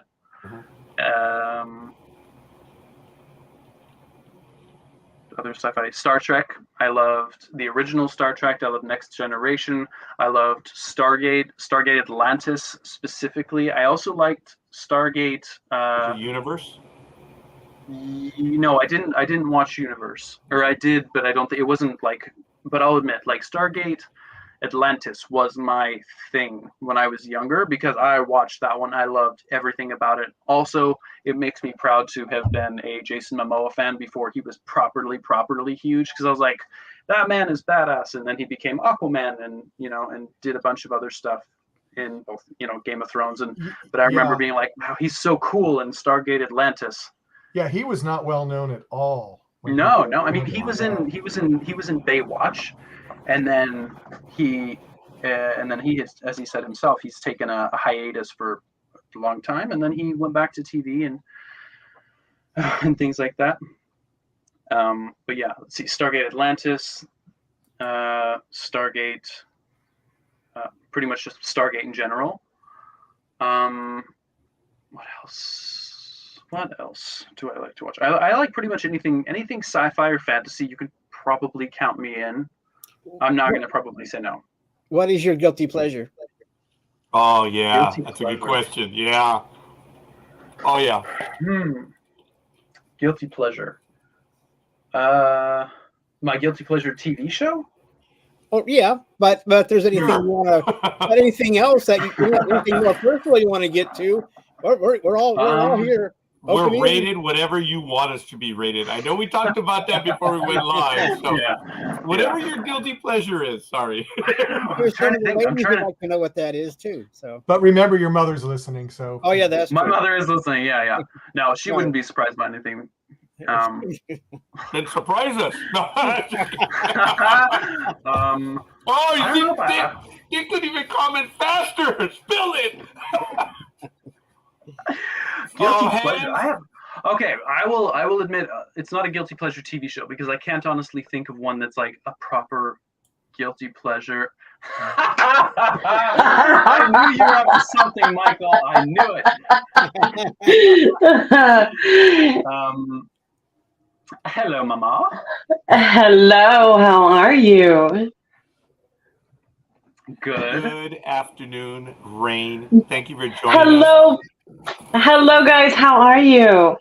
We're doing well. I'll let the gentleman speak. I do want to apologize. Michael did send you the message, and like a bonehead, I posted it. Yeah. What the hell was that? And that's why that was what made me suspect a little bit. I know. I'm sorry. But anyway, look at the chat room. Hi, Mom. Hi. Hi. Thank you for joining us, folks. This was not set up in any way whatsoever, but I do want to thank Michael for arranging this. Rain, thanks for. Oh, she's gone. She's gone. Oh well. Well, shit. Oh. Well, hopefully she'll come back. Oh, she's back. Okay, we'll see. There we are. There we go. Sorry, guys. I had a little glitch. Really? Yeah. Yeah, I'm not the technologically savvy person that my children are. That's a lie. Do we want to go down that road? Oh, Really, please. son? Yeah, yes, please. Oh my gosh, Roger has his popcorn ready. Okay. No, I'm right now. I'm ready to go.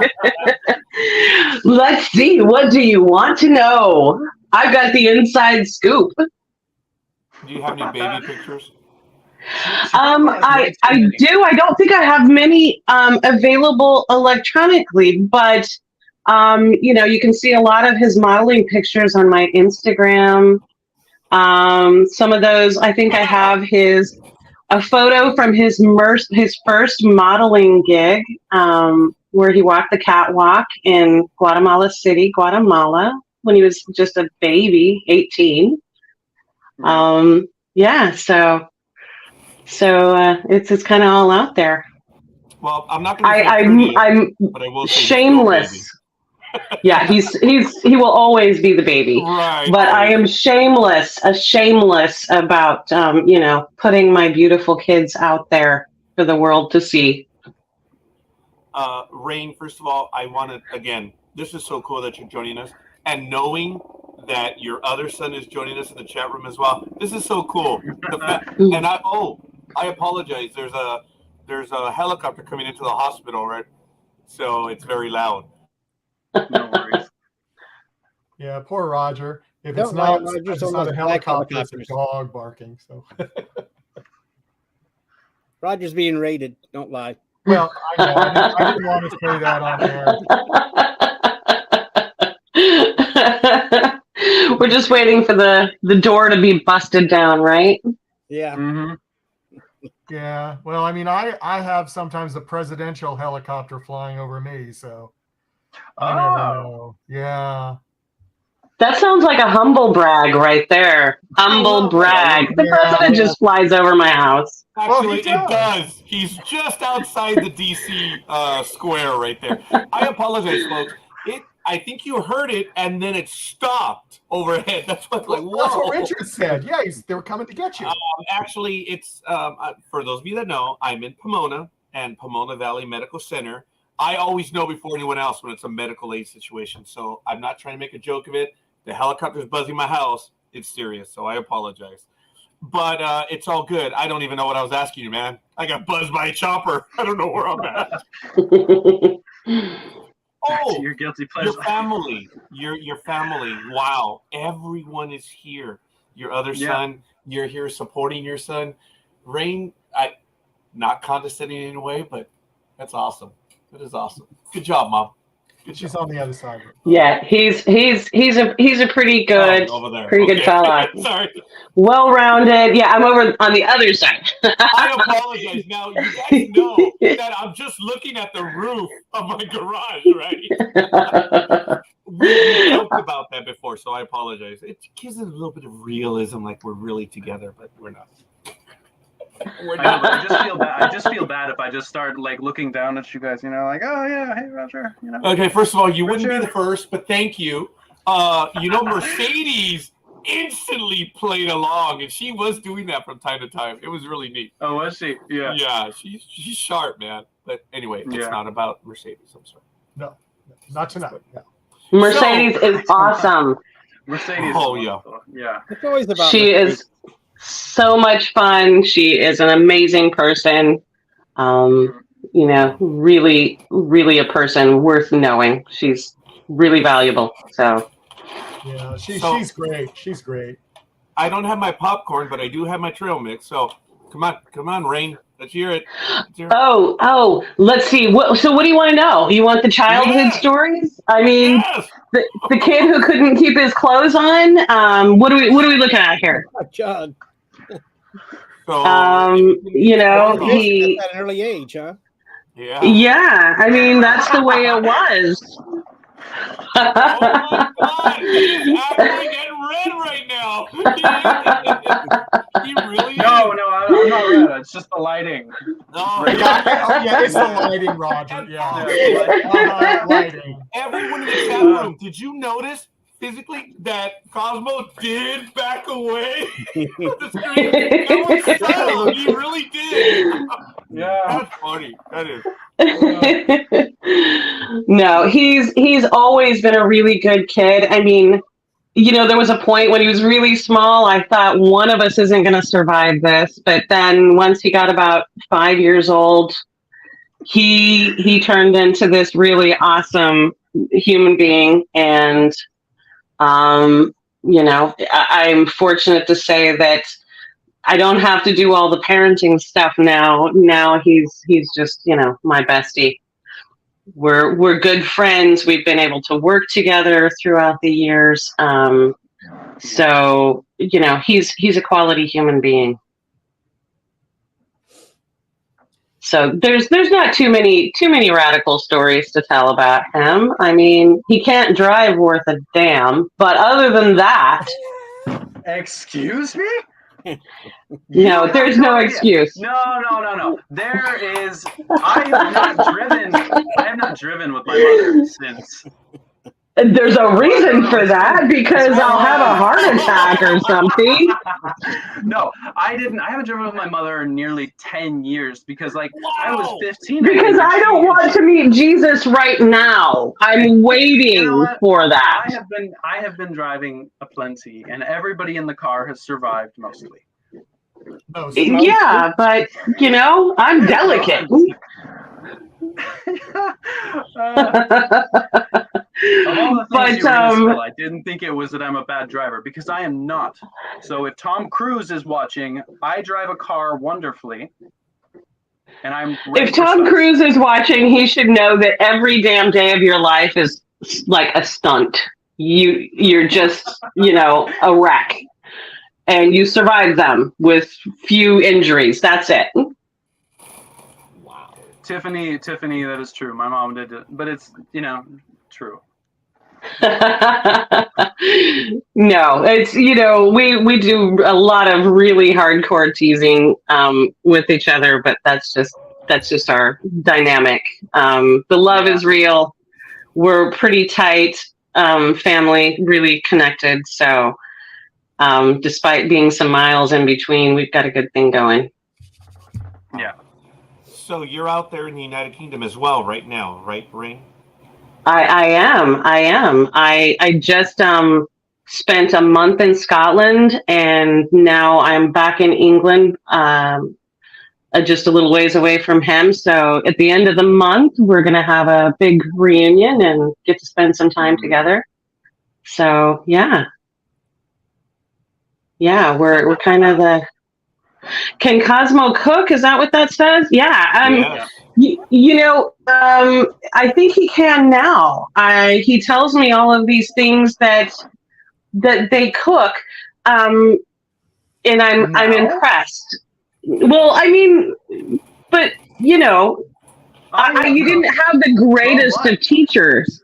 So when you were younger, you did cook, but I wouldn't say it was you know, sort of intricate recipes or things like that. I just taught you old-fashioned cooking. So I think he's learned a great deal along the way to make meals that are much more, you know, okay, Cosmo, fulfilling.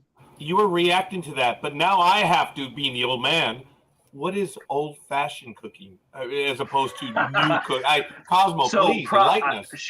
She's talking about proper old-fashioned, because when I was younger, my whole family, we learned how to cook because it was one of the things that my mom taught all of us, that, you know, we should know how to take care of ourselves, and she did not want us to be kids who were, you know, thrown out into the world and not know how to, you know, make a basic meal, boil an egg, whatever. But old-fashioned meals, and correct me if I'm wrong, Mom, she's talking about like 18th century homesteader style cooking, or, you know, really? biscuits and gravy, traditional bread.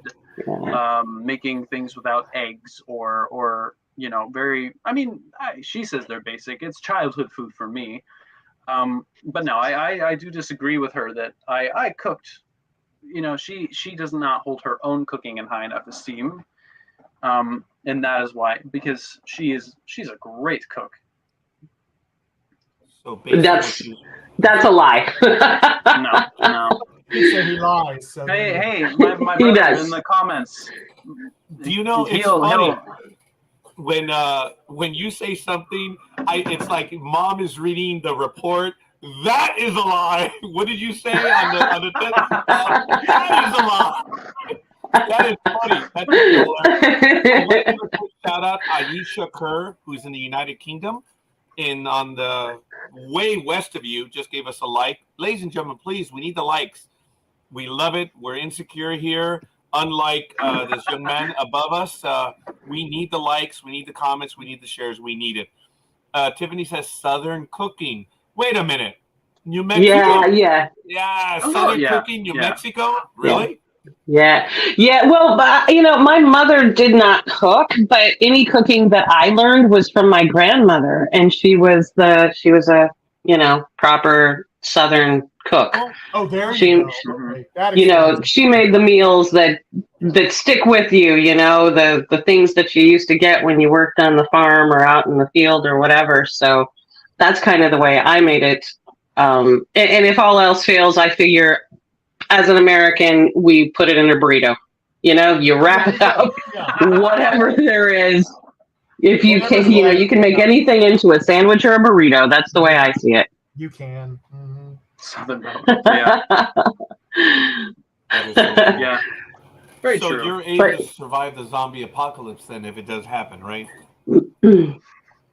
I know I'll probably survive. I've read enough about it. I should be fine. Oh, okay. Yeah, you know, and that's really true. I mean, when he was young, he was really fascinated with the mountain man lifestyle. So he read books about trapping and tracking animals, things like that. So he's a pretty vast storehouse of knowledge sitting right there in front of you. Okay, so that's why. No, go ahead, Richard. I'm gonna say he would survive Wyoming then, reading all those trapping books. So yeah. Oh, very good. Well, okay, knowing everything you just said, Rain, you know, being a man's man, that's why we don't say pretty. We're not going to say pretty. It's not going to work. If he was living out in the wild, pretty man did not live out in the wild.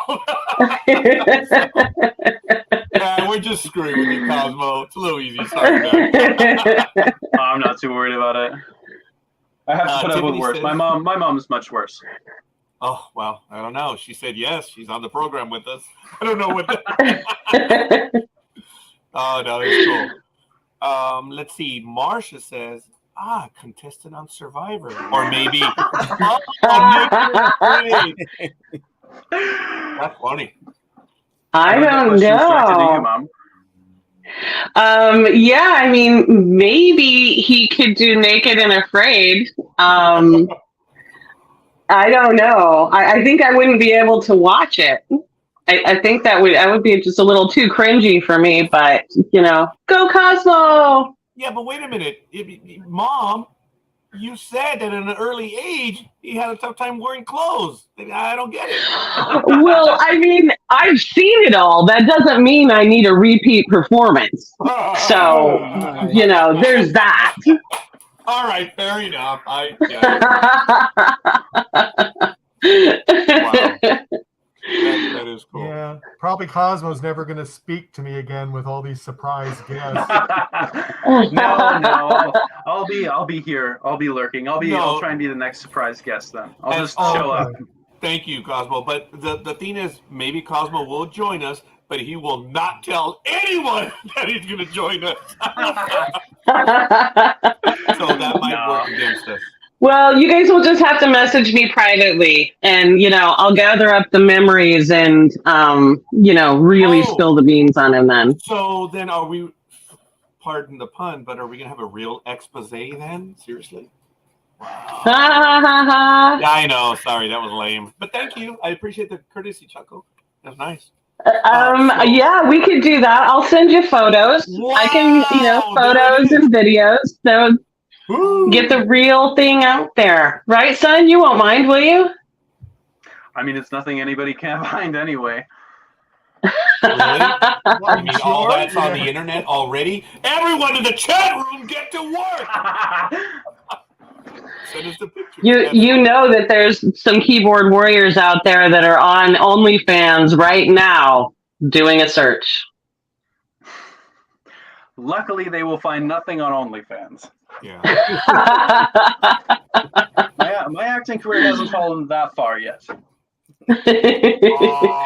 Oh. Elizabeth, there's the first one. I'm on it. Yeah. Mom has a realtor. It's good. That is so cool. Kelly did say Cosmo is a massive wind-up merchant. Oh, Pep Hess says Instagram, baby. So there it is. It's right Yeah. there. I don't Yeah. think too bad on Instagram.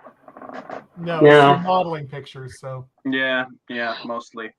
Yeah, and I think go ahead. And, I and think just there's so some- everybody knows, those are quite outdated as well. I just have a dad bod now, so he doesn't. He lies. Actually, if anybody's really that interested, I think there's a couple of his shirtless modeling photos on my Instagram. So there you go. And those are only, like 3 years old. They're not that bad. everybody. I gotta go.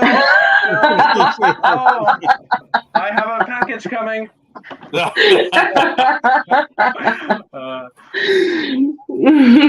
Now, we do want to give a shout out, if we may. Maybe you don't want to mention his name, but your brother, he has gone by brother, my son, brother. He wasn't earlier. He's gone a bit quiet. Maybe he's like, oh, crap, maybe they're going to try to reach out to me. I don't know. But it's too your late. brother's, what? it's too late. Oh, thank you, Mike. Your brother's first name? Is Fox. Oh, the Fox Chronic. Oh, Yes. yeah. I think he's actually in there gaming. He is, he loves his brother, but I think his fascination waned a little while ago. Oh, So there it is. There he is. He's watching. Yeah, which is so cool. Fox, That- check your Facebook. Oh, there Oh you go. no. Okay, but at least you know this time now. And folks, believe it or not, and Cosmo, it's just as precious for us as well. Believe it or not. And for everyone in the chat room, this is cool. Not only be able to get a chance to meet you, but to get to meet your family, and that your family is willing to play along. That is so cool. It is. Yeah. Yeah, it is. But we were worse to Stacy though. Oh, were you? Oh, in her interview, she forgot the time. And, well, go ahead, Michael. I mean, we did it wrong in every we way. did a She couple stayed things. on with us. She stayed on with us. She forgot to eat dinner before she got on with us, and we were on we 2 met hours. her sister's sister. husband, right? Yeah, but then her sister texted in the chat room saying, "Your dinner's getting cold." That was funny. That was. But we'd already been on like 2 hours, man. Not unlike now. But we were almost there. Yeah, hey, who knows? Maybe Rain will say, hey, your dinner's getting cold. Yeah, and then we also brought on Stacy's high school drama teacher onto the chat. Yes. Folks, this is why we watch the comments, and this is why we ask, because Stacy, of course, is in the United Kingdom, but she's from Zimbabwe. And there was a comment that said she gave her name, hi from Harare. So I was like, okay, it's got to be someone back home. And I asked Stacy, is that from where you're from? She's like, yeah. Oh, my goodness, that's my drama teacher. And it took about 10 minutes, and she was on, and they had not spoken in like 5 years. That was special. Just like right amazing. now. It is having you join us, Rain. Oh, my God, it's magic. It is. well, thank you. Let's see. I think it says, no, I didn't get to visit the set of the Ark.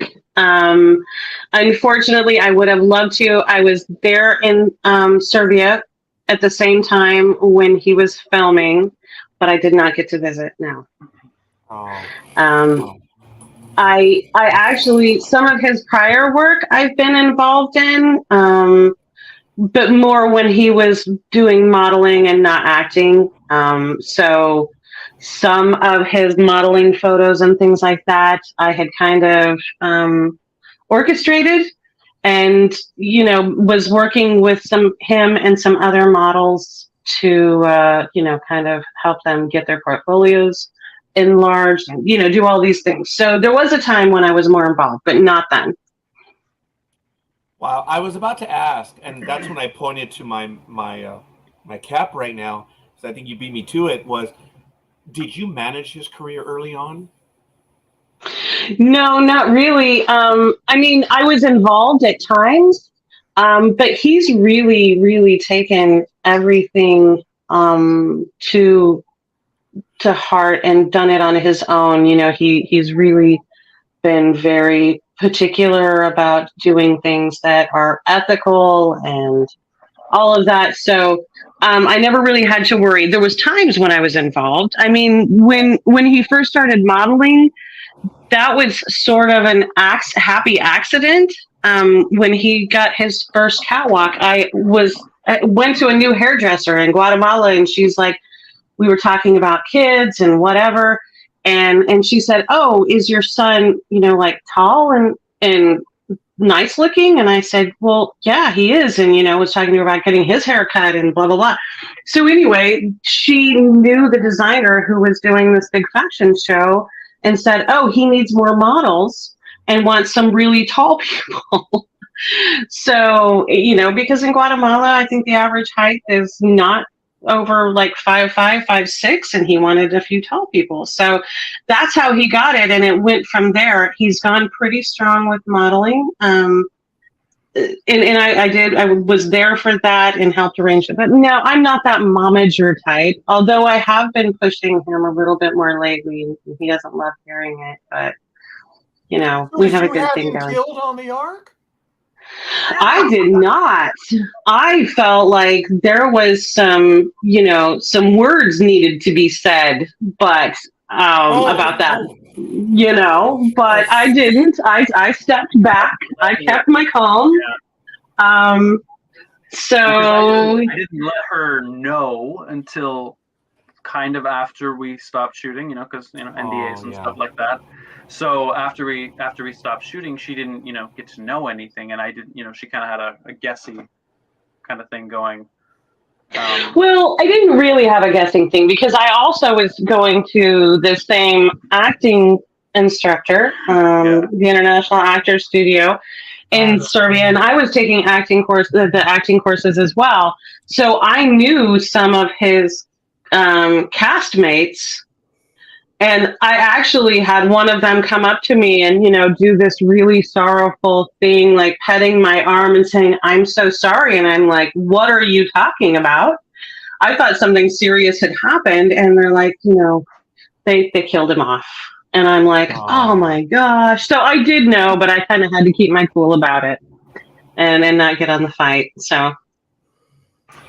You have an IMDb page, Rain. Me? You do. Oh. No, of course you do. Yeah. I was gonna say. I do have an IMDb page. I was involved and still, have that little pipe dream. I mean, when I was young, I really wanted to be an actor. That was a big dream of mine. But it wasn't the practical thing. Way back in the old days, it was more of, get a real job and support yourself and all of that. My parents were good people, but they were all about the work ethic, get a real job. And so that's what I did. And then, had a family and all that. So I think you don't have a real job. I think he does. I'm the one who's always telling him, put 100% into it because you've got you've got everything that you need. It's all there for you. But my parents were that way, the old fashioned type of people way back in the day. And so I had the opportunity. I could have done it. I didn't. I caved to the pressure, and just went the normal route. But I'm really proud of Cosmo because, he had this dream and I was able to be supportive as much as I think I possibly could, given, single parenting, doing all that stuff. And so I'm really proud of him. He's following that, and I didn't do that. So I'm not living vicariously through him, but I definitely am very proud of him. So yeah, I have the IMDb page. I haven't really done very much acting. I think I'm looking forward to doing more. I have a private practice as a therapist, so that kind of takes my time, doing that. But I'm looking forward to in the future doing some acting, just to at least say I did it. Yeah, well, you're going to get your first credit after this show. So yeah, actually, you are. You really are. You will have a credit. Look, we're nobody. Amazing. We've been on air for 15 years. We've interviewed everyone from Cosmo Kay to politicians to real astronauts and athletes, actors. And we've been doing this for a long time. And that's amazing. Well, thank you. But it's you guys. We're lucky. Thank you. We get to talk to you guys. Thank you for letting me be a little part of it, even if it's just to harass my kid, because I do live for that. But I get to do it on air, and he can't say anything. Is that not the most beautiful thing ever? Hell yeah. I mean, heck yeah, golly gee. No, just kidding.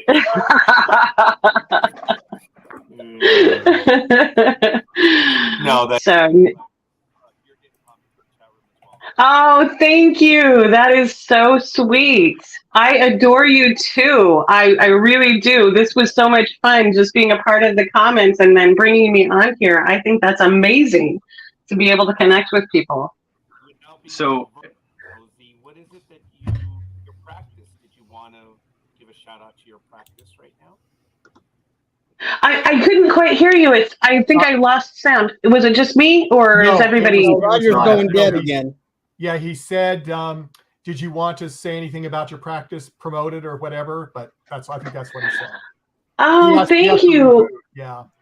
Well, thank you. I do have a private practice. I do psychotherapy, counseling for people with trauma, all kinds of emotional and mental issues. And, I'm really committed to that. I've been able to work with amazing people and help them turn their lives around just as a guide. So I am very pleased to be a part of people's lives.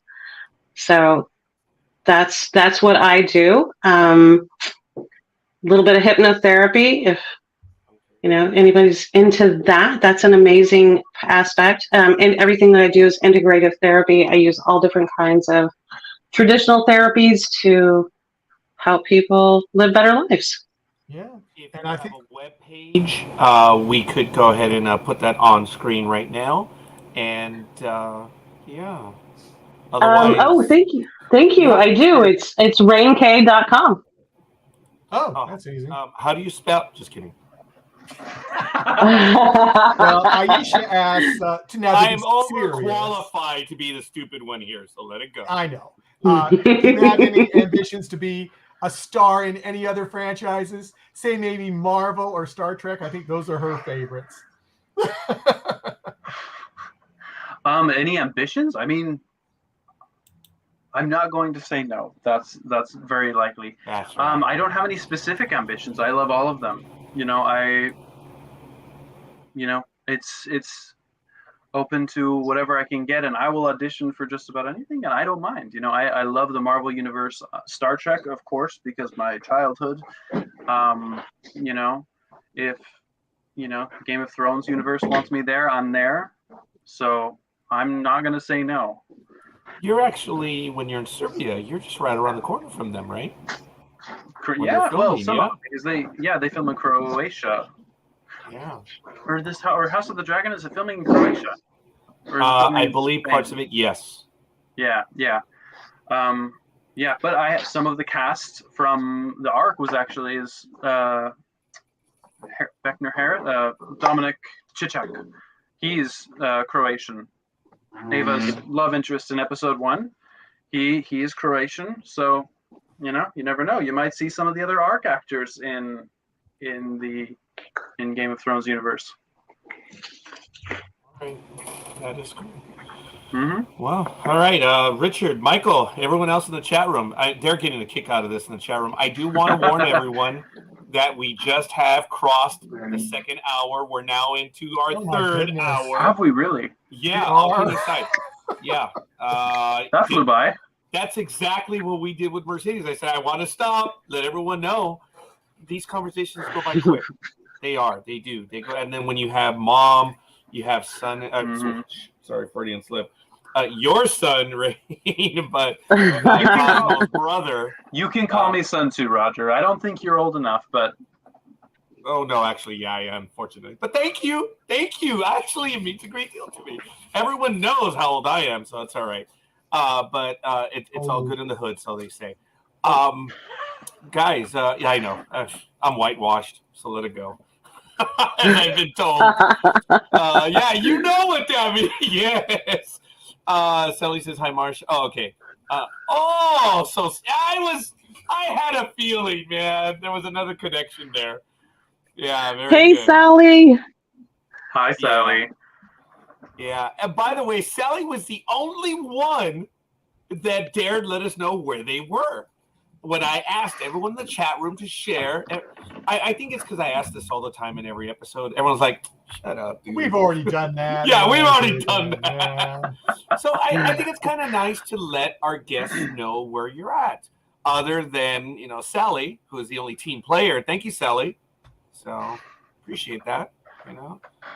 That's why she knew a little bit. But it's all good. Richard, Michael, any other comments? I know there's a lot in the chat room. I've lost track. There was just so much going on. I know. I think there was something, and I was going to bring it up. While you find that, you cook now. And I know you mentioned, and Rain, thank you for letting us know. What is some of the stuff that you actually like to prepare that maybe you've learned recently, or, not what keeps you alive, but a guilty pleasure in food? And whether you cook it or like going out. Yeah, whether you like having it prepared or you like going out for that. I'll be really honest. My girlfriend is an excellent cook, and so she has taught me a lot of Asian dishes and things like that I never knew existed, and now I'm a huge fan of. She is from Sweden. She's half Sri Lankan. She's half Sri Lankan, half Swedish. So, yeah. But to be fair, Sweden is very, very big on Indian, Pakistan, all Asian food. It's everywhere, all over there, like it is here in the UK. So guilty pleasures. I don't know if they're particularly guilty because they might be relatively standard, but I would say things like butter chicken, Thai red curry. Oh, wow.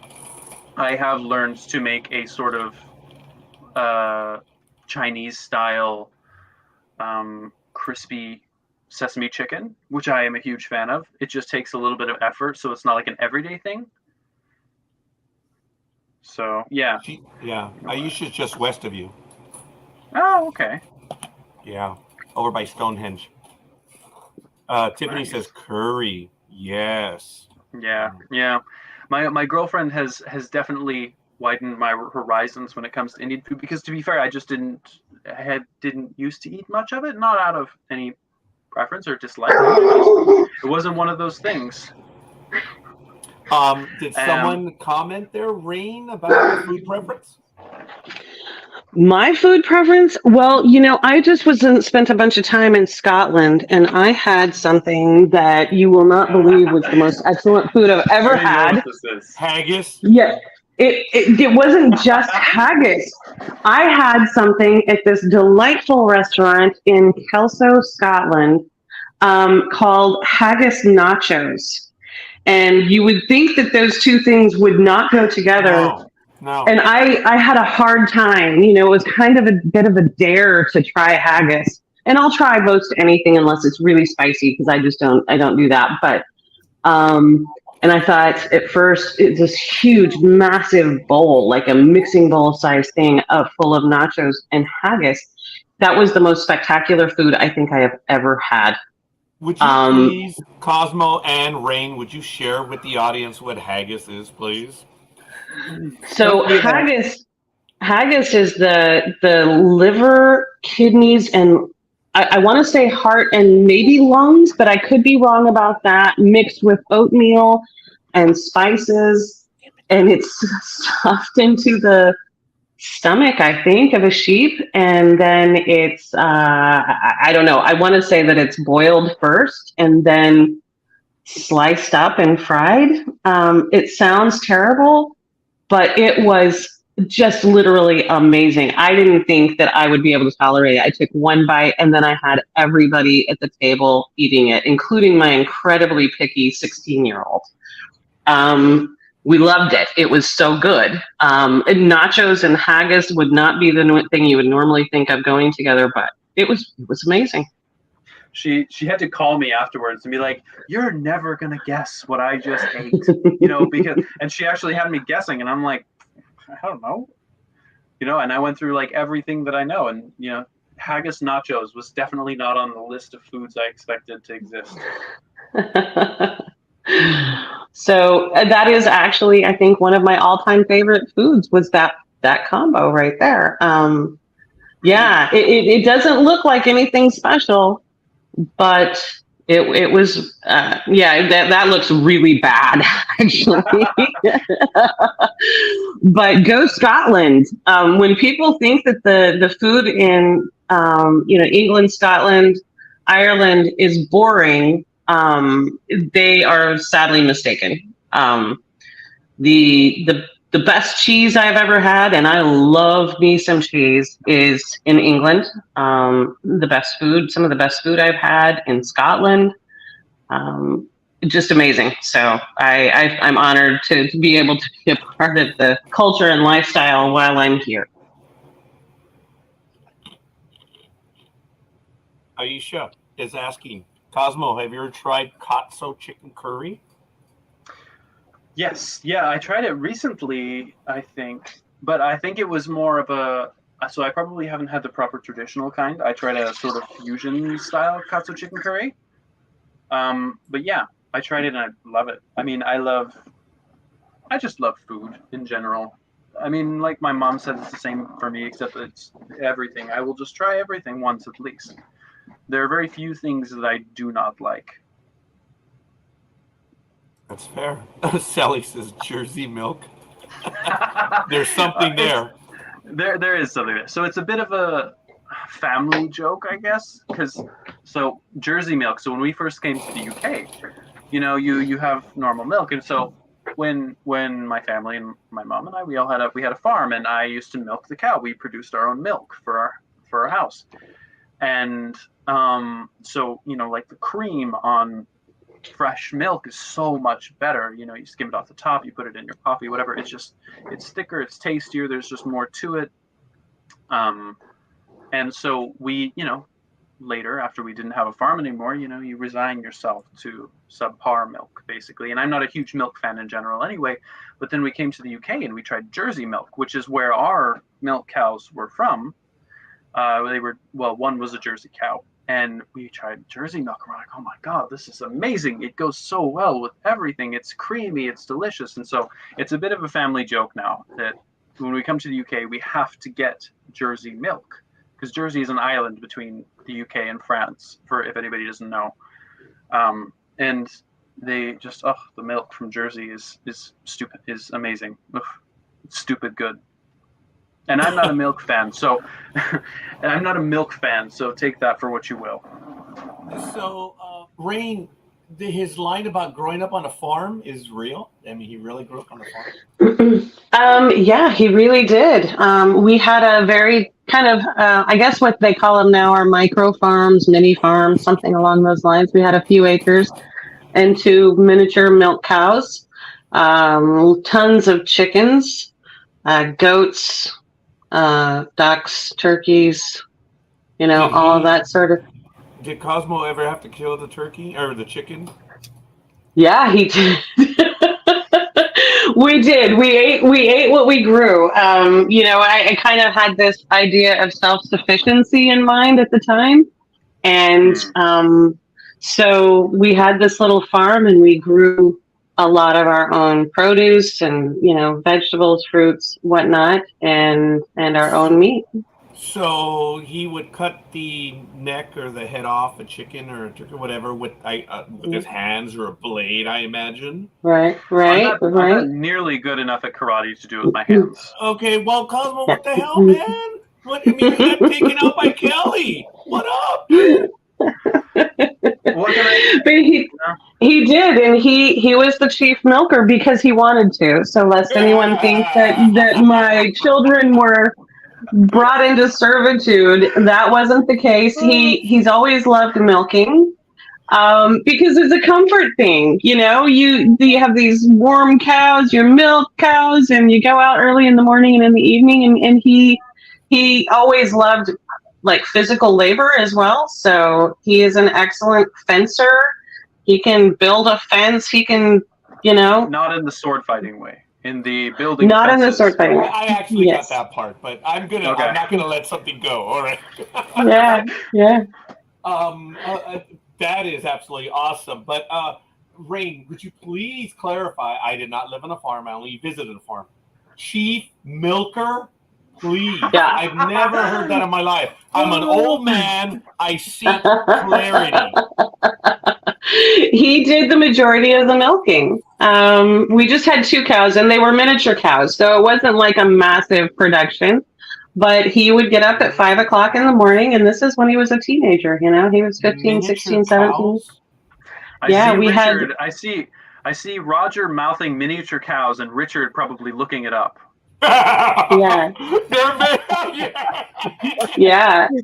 So we had Dexter Jersey Cross cows, and so they were to me, I'm about 5'7". They were about waist high, weigh approximately 350, 400 pounds, so pretty lightweight. And we had a couple of those, have calves every so often, that kind of thing.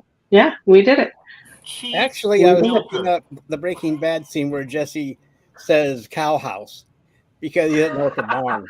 So that's what I was looking at when Jesse says, yeah, there's a bunch of cows out there, Walter White. They're in a cow house. He goes, cow. That's what I was looking up.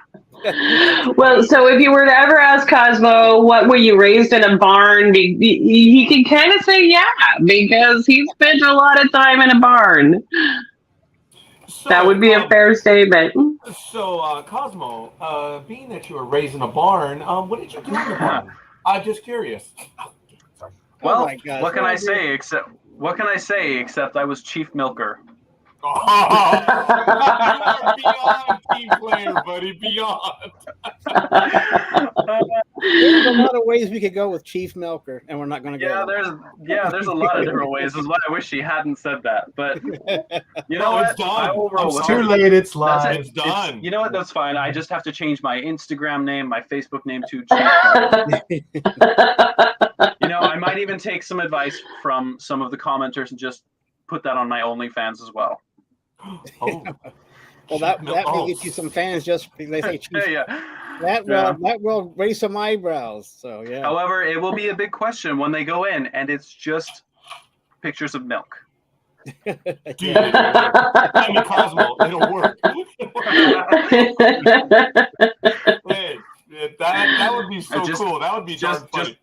That would be funny. Is there a fetish for milk? Haven't you been listening? I don't want to. Chief Milker, dude. I don't want to know. No, it's not a fetish. Oh, that was good. We'll not go. We'll not. Got milk. That is good. Yeah. So, Rain, did this come naturally? Is it a family thing? I mean, he obviously got from someone. The Chief Milker stuff. Did you go out there? Did you help him? Did he have to pass any training on the farm? Anything? I mean, no. There was no special skills needed. The milkster. Actually, that is funny. Yeah, that is darn funny. No, he just came by it naturally, I guess. It's not a hereditary thing, but I don't know. It was a Poor throwback Cosmo. from somewhere. Yeah, and Does I'm your carrying girlfriend this. know that you were the chief market? Oh, you crap. Oh, I was trying to avoid. Okay. Have you All met right. me, Roger? Have you met me? You know what? I have so many comments that I could make, but Knock yourself to out, be, young I'm man. gonna be real. I'll be respectful of my girlfriend at the moment. Well, I didn't mean it in that and way. we've I been just want to let you know your respectful. past. No. I'm not saying you were being disrespectful. I'm just saying, oh, does my girlfriend know? And I have so many things that I could say, but I know that people will hear them, and it's bad. Mhm. That would be so. And your darn funny. mother will hear them. Your That mother. is the other yeah. thing. My girlfriend Yeah. is probably watching while cooking dinner right now, and she's just shaking her head in disappointment. Well, it would be darn funny if she did refer to you as a milkster. That would be fun. I'm gonna. You know what? I will try. I will try. That- I will update you guys, and then I'll try and be in the next podcast with the update. That's tomorrow, right? By the way, Cosmo, you know this isn't a podcast; it's live. You know that, right? No, I know. Oh, this is live. Am I gonna edit this out? No, we're not anything. Well, Yeah. crap. Gotta go. See you later. Oh my goodness, it's been great. Look, Aisha says, here's a recipe for haggis. Did you hear my voice? Sheep's stomach or ox, secum. I don't know what that is. Cleaned and scalded and turned inside out. Heart and lungs of one sheep, 450 grams of beef, 2 finely chopped onions, 225 oatmeal Grams, probably. Oh, thank you. Yeah. Oh, yeah, you're the educated one. 1 tablespoon of salt, 1 teaspoon of black pepper, 1 teaspoon of coriander, 1 teaspoon of mace, 1 teaspoon of nutmeg, and water to boil the haggis. Hope this helps. Aisha, no. I am not going to go out. I'm not going to ask the significant other. I'm not going to ask my daughters. If I even said haggis, they'd be, huh? Yeah, it wouldn't happen. So, what did you call me? oh, that's good. That's good. I like that. Yeah, my daughters probably would answer that. Oh my God. I'm glad I'm in the shuttle. That's all I can say. Oh yes. Oh, I didn't even notice. You have a picture of me, Milos, and Richard. behind Yes. you. Yeah. Michael has been very sharp. You see, Richard and I are the slumlords. I'm in my garage. He's in his room. So there it is. And I'm on the shuttle, so there you go. Yeah. I was tired of being in space, so. Yeah. I think I would just have the spices on a plate. Come on, Roger. I did try and help you out after. Of course you did, Aisha. You always do. It's just I thought that was damn funny. Hope this helps. No, it does not help. Have you ever tried to prepare it, Cosmo or Rain? Have you tried it? No. Okay, so what's the closest thing you've had a haggis on the farm? I mean, Okay, we didn't. that came out we don't. masochistic. Sorry. Yeah. Milk? Should I say milk? Okay. My kids didn't have this, but I grew up on ranches out in the West, Nevada, Idaho, that sort of thing. And, we had Rocky Mountain oysters. I don't know. Does that count? You know what those are, right? Unfortunately. Yeah. Michael, I do not know what Rocky Mountain oysters are. Rocky Mountain oysters are bulls. I'm in crab country, so I don't know. Yeah, bull's testicles. So yeah, that was kind of a delicacy for people. Well, I'm in Ohio, so I'm. Yeah, I'm in California. No. Yeah. Well, I am a native Californian, despite all of this talk about farms and foods and whatnot. I'm from California. So you're going to tell me to be honest now, right? You're going to go ahead and say that now? No, I was going to say that if you look thoroughly, I'm sure you can find them in a Trader Joe's or something near you. No. Yeah, you can. Actually, there's restaurants that have them. Oh, You know what? I'll find some links to some amazing restaurants in your area and send them to you, and you can do some food reviews. Delicacy. Yeah. Sure. I'm glad. That's funny. Who knows? Maybe I will have to try to. Michael, come on out here to the West Coast and let's have some. Yeah. I'll be on the lookout. I'll be on the lookout for that update. And you know what, Rain? That's fair. All right. We have been challenged. We actually have now. You have been challenged. Oh, great. All right. Yeah, awesome. Maybe we'll look for it and we'll see. So if you actually do have those links, sure, why not? Yeah, we expect all three of you should do a live show of eating Rocky Mountain oysters. Yes. Richard, just straight immediate no. Just no. That was funny. Straight away. That reaction was flawless. No. And you know, I'm dumb enough to while he was saying no, I was looking right at you, Cosmo screen. I'm like, hey, that's actually not a bad idea. Uh-huh. You should do it. You know what? Okay, in full disclosure, they are pretty good. Yeah, They- there's in your head. Yeah. I think, there's a matter of preparation. I think there has to be some, caution when used in preparation. But other than that, I'm going to have to order it. I'm not going to. There's no way. No, there is you some have to. preparation. I don't want to be pregnant with a cow or a bull in my cellar.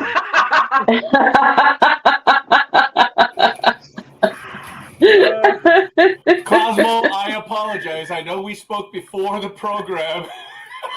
We crossed that line. I'm sorry. Wow. No, I'm okay. Yeah. Oh, you're okay. Okay. No. Hey, you know what? I won't go too deep into it, but honestly, conversations off camera on the Ark went in very, strange directions as well. Yeah. Yeah. Just tell. I don't know if Ryan talked about it too much, but just ask him to tell you some of the Serbian words that he learned while in Belgrade. He did. Yes. Did he? I'm Yes. surprised. Okay. Yeah. Good. Yeah. We all had a lot of fun teaching him new words that he would just walk up to some AD and just blurt out. He would just walk up to somebody and say things that I won't say. And just things like, I think he did it to one of the directors once even too. And you should kind of look at it like, what? Everybody was really great humored. It wasn't bad or anything. So, but it was funny. Yeah. Ryan was our first art guest that we Actually, had he on. was. Was he? And Okay. it exploded from there. Then we had Dean Devlin. Yeah. And we were actually, this is how stupid we were. I was telling Ryan, I said, hey, dude, why don't you show up about 15 minutes in, say, hi, I'm here for my what's he's here? Or why is he here? And we're like, oh no, that's the boss. You're done. You're out of a job, even as a joke. But he was a team player. When we had Stacy on, he was in the chat room, just like Tanasi was, just like Mom, just like your brother. Did you mention his name? Oh God, Fox. Yeah. Fox, Cosmo. Okay. Who else? Is there another brother or sister in there with another? There's a lot of different brothers and sisters, but I mean, it'll take a lot of airtime going through all of the names. Wow. All right. Fair enough. Especially because the majority of us have at least one middle name and two last names. So, yeah. Okay. Yeah. Well, hey, all I got to say is that Fox showed up. You need to ask everyone else, where are they? Wow. Yeah, Mom was here. Fox was here. Where were all of you? So, Right. yeah. But Sally is here as well, and she's family. So Oh yeah, I was about to say. Yeah, didn't she say she was friend? Yeah. yeah, she is. She is. She's amazing. She must be more family if your other brother and sister didn't show up. Just kidding. Just kidding. I know Fox can have a chip on his shoulder now, saying, "Hey, I was there. Where were you?" So Right. Yeah. Exactly. it'll work. So I'm gonna have to talk to my compatriots right now about having that whatever. What is it? Rocky Mountain. No. Rocky Oysters. Mountain oysters. Oh, Michael has looked up. He's looked it up on the internet. No, I'm just trying to find another surprise guest. That's No, He's like, oh boy, Cosmo and his mom. Whew, they tried to get us to do some weird crash, some weird shit on the show. Yeah, don't want to get you in trouble, but Marcia does ask this question from time to time. Mm-hmm. Did you receive anything from the set other than your neck getting snapped? Or having your neck snapped? Sorry, it's a boring answer. It's a boring answer. No. The uniform. I thought about it. No. Not even the red shirt? Well, that's why, because he didn't like the uniform. Because I don't believe I died in the red shirt. I believe I died in a black shirt. I'm not. I think you're right. Though. I think you're right. Yeah. So because the red shirt was only like episodes 2 through 6-ish. 2 through 5, something like that. It was like 2-3 episodes per outfit. Mm-hmm. But no, I didn't. Unfortunately, I have a boring answer. No, I did not get to take anything. I debated on like the watches, but they also kept those surprisingly. They're like really on them, even though the majority of ours didn't, actually work or do anything. They were, but no, I didn't. But then aside from that, there wasn't really anything to take. There was no. We didn't. It's not like in a Marvel movie or something where it was pretty minimalist. I mean, we're surviving on. Our characters are surviving with basically just tools and stuff, and so, no, we did. There wasn't really too much to take. Some of us, I think, some people who I won't name names, thought about taking the spacesuits, and maybe somebody did eventually. I don't know. I won't name names. Just because if they did, I don't want them to get in trouble. But they kept those under pretty tight because the suits are, from what we were told, supposed to be really close to what NASA is thinking of using in the future for actual space travel, because of the dexterity of the suits and things and them not being as bulky. So they were designed after what NASA's most recent, or some space agencies' most recent designs were. So we also, as soon as those were out there, like, okay, put them on the hanger that has your name, and yeah. So were they custom fit for each actor? Yeah, they were. Yeah. Although there are a couple, probably episode 1, a couple of scenes where I think me and Sasha Novak, we may have accidentally switched suits, just because because he's much thinner than I was. And we're like, and I was like, man, this suit is really tight, like, in like the shoulders and stuff. And he was like, I know. He's like, I feel like my suit's like really loose. So we're pretty sure we switched suits or they messed with some of the seams or something. But no, I didn't. I'm unfortunately. It was a thought, I think, for people, but then again, there just wasn't much to nick. Not that I would have. I am not saying I would have taken anything. I am a perfectly upstanding citizen who does not steal. Oh no, we didn't. Oh, we weren't implying. They're collector's items. They're keepsakes. Of course, yeah. Yeah. I didn't collect anything either. So yeah, it's it's kind of funny. It probably isn't right. All kidding aside, folks. It's. I'm not going to say it's a rite of passage, but I think it's understood that you're going to keep an item as a memory. Yeah. It's not a bad thing per se.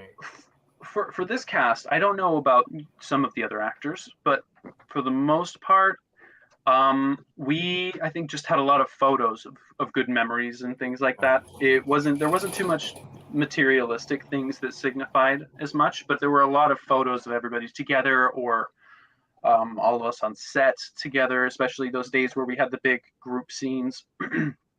It's like when Kelly first came on board and we're all accosting her, or like in the first episode. So those were really, because then we were all in the same time. We weren't all always shooting the same days or shooting, the same scenes or anything like that. So when we all got to be together, it was quite a fun time. And so, I think we took a lot of photos, and a lot of us remember to remember a lot of these good times and a lot of the fun things that we did. I mean, I know I have a lot of contraband photos of Ryan misbehaving on set, for example. I love them.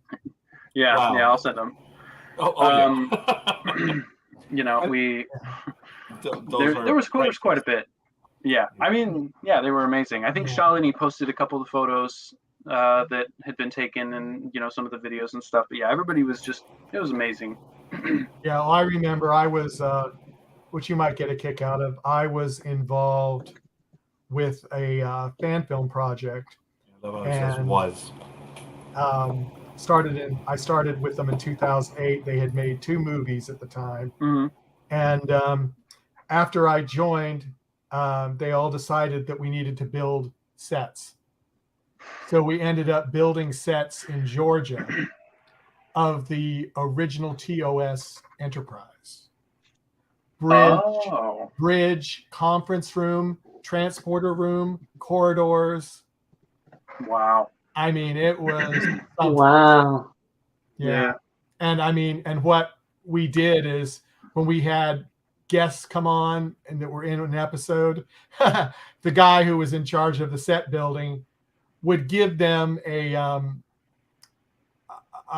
one of the little handles that you turned on the turbo lift.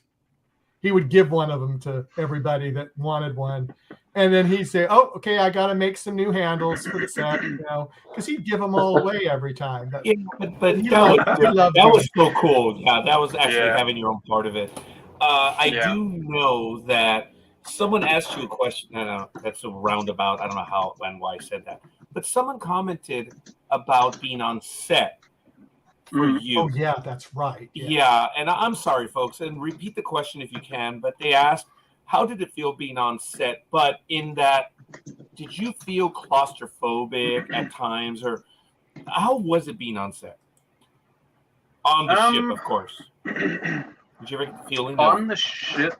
Yeah. I'll be honest. It was kind of one of those like wow things, because I mean I've been on many sets before, either modeling or acting or or whatever. But being on this set was quite different because the bridge and the observatory deck and everything was, exactly as big as it looks. The only thing I would say that isn't as huge is the engine room, just because that goes way off into the distance, and there is a green screen there.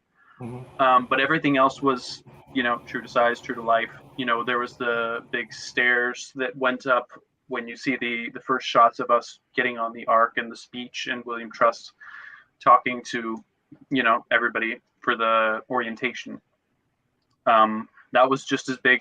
It wasn't CGI'd or anything. It was enormous. And I mean, there were different parts that were on in different studios, but it was all, it was big and it was amazing. So no, I didn't feel claustrophobic.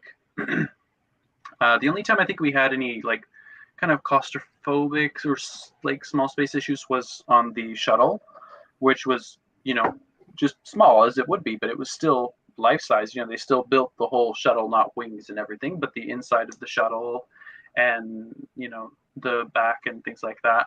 And that was, it was amazing. All of us, me and Sasha Novak Milosh, we went on set. I remember our first day, and because we had the majority of our scenes together, we kind of went on set and we're like, wow, this is amazing. And everybody had a bit of a hard time that first episode getting lost in the corridors, because the corridors, say from the cafeteria, went to the engine room, to the observatory, to the bridge, and it was, full hallways the whole way. Sure, some of them were able to pull apart or pull out for the cameras to get in, but it was all that big. There were hallways. It wasn't like one of those things, with filming tricks with trains, for example, where, it's just one train that they keep changing the set for to shoot like you're running through it or something. It was, when you see everybody walking through the hallways, it was, us just walking through the hallways or something. And that was just like, wow, for us, because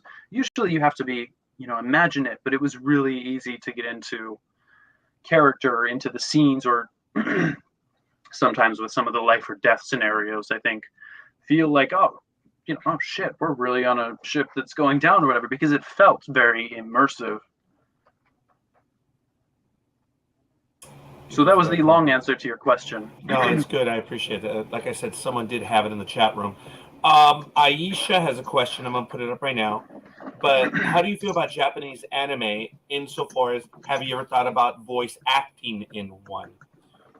Yeah, of course. I've done a I think I've done a couple of uncredited voice acting things for just fan fiction anime. But yeah, of course I would love to. My voice at the moment is just gone. But yeah, I would love to voice a character in a Japanese anime. Obviously, I would have to do it in English or one of the languages I speak because I don't speak Japanese, unfortunately. But did you get to sample the rations in the tiny box? Yes, I did. That was in it. What was it? It was, I think, like some sort of cracker wafer thing with like a little bit of applesauce on top. But we had different ones because all of them weren't the same. I think a couple times it was a little bit different, but it was like, everybody kind of would eat them and then they would just have more and more boxes and they have to keep so it was like a kind of a weedy, biscuity square wafer with a little bit of applesauce on top. Was it good? Yeah, it was fair enough, it was fine. It tasted breakfasty. It was a little bit like oatmeal and applesauce or something. Mm. Yeah, it was tasty. I mean, yeah, but not milk. Oh. No, we didn't get milk. I didn't get to be chief milker on this ship. Milkster. Yeah, the milkster. Oh, it's your naughty secret, right? Yeah. Well, exactly. And they didn't let me bring any cows from Earth. Well, the miniature cows, right? I do want to let everyone know that I do apologize. We're not going to set any records today. We planned it badly in advance, but we actually have another program that is going to start at 3 p.m. Pacific time. And aren't you starting today, Richard? On that one? Yes, we are. Yeah, so we're actually going to have to wrap this one up early. No problem. I apologize. I probably need to go eat dinner too. We're keeping you from that. There are a few comments. Hopefully we can get to them real quick. But this is strange. We're actually saying we got to get out. And I'm so sorry. Due to additional programming on the network. Oh, God, the very height of problems. This is crazy because we do have a lot of programs. But have you gotten to sign some autographs yet? Yep. No, I haven't. No. Thank you for your answer. I really hope you do star in an anime in the future. So that is Thank cool. you. Richard, Me go too. ahead. Folks, if you have any other questions, please. We are short on time at this point. But everyone in the chat room, ask Cosmo to return. And we could even have Rain return if she would like in her own program where we could talk about what she does. Believe it or not, thank you, it would mean absolutely. If you want to, seriously, Rain, you're a team player. If you want to talk about you and some of the stuff you do, we would be more than happy to humbly help in growing your audience. Well, lovely. I would appreciate that, and I would so enjoy it. You guys have been so much fun, and thank you for letting me jump on here and get in the middle of everything. I'm glad you decided to do it. Oh, you're beyond team player, Mom. Seriously, Rain. We just say that colloquially. We will reach out to you, Rain. I know Michael already has. I will. And we look forward to it. We're not saying bye at the moment. Oh, there it is. Please both return. And look, there it is. Yes, we did. We would love both of them to be back. How sweet. Return Thank both you. of you. I want to contact you, Mom, about your job. Oh, well, there you go. And, absolutely, Tiffany. Reach out anytime. Okay, so yes, your website once again for you, Rain. Yeah, I've got it. Yep, he's got my info. Oh, there we it are is. Connected. Yes. Yes, there it is, folks. So absolutely. Somebody said, Aisha said, "Why don't you do a program about at home with the K's?" Oh, that's funny. Yeah, it would probably be incredibly boring, but so people would probably learn new words. Let's just say that. Okay. All kidding aside, Cosmo did say something earlier when we were talking about the Albanian language. Look, Mhm. I'm not whatever, but I have a a varied lexicon. And you said something about the Albanian language. I'm like, I caught part of the. There it is. Damn it! I got part of the word, and I still have to look it up. So I get it. I understood the root word, but I still have to look up the word. That's why I was really. The guest that is trying to log on right now. Yes, we're trying to bring someone in right now. You can Got see to connect the your devices, at least the microphone. Yeah, something's up. So they have to connect their mic or camera before you can add them to the stream. This is so cool. Fox is being a team player. This is neat.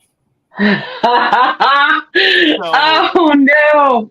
This is neat. And before he joins us, Rain, where is he? Is he also with you guys in the United Kingdom, or is he like somewhere else? Oh yeah, he's here with me. He's here with me. Fox is 16 and a half. I got to throw that half in there.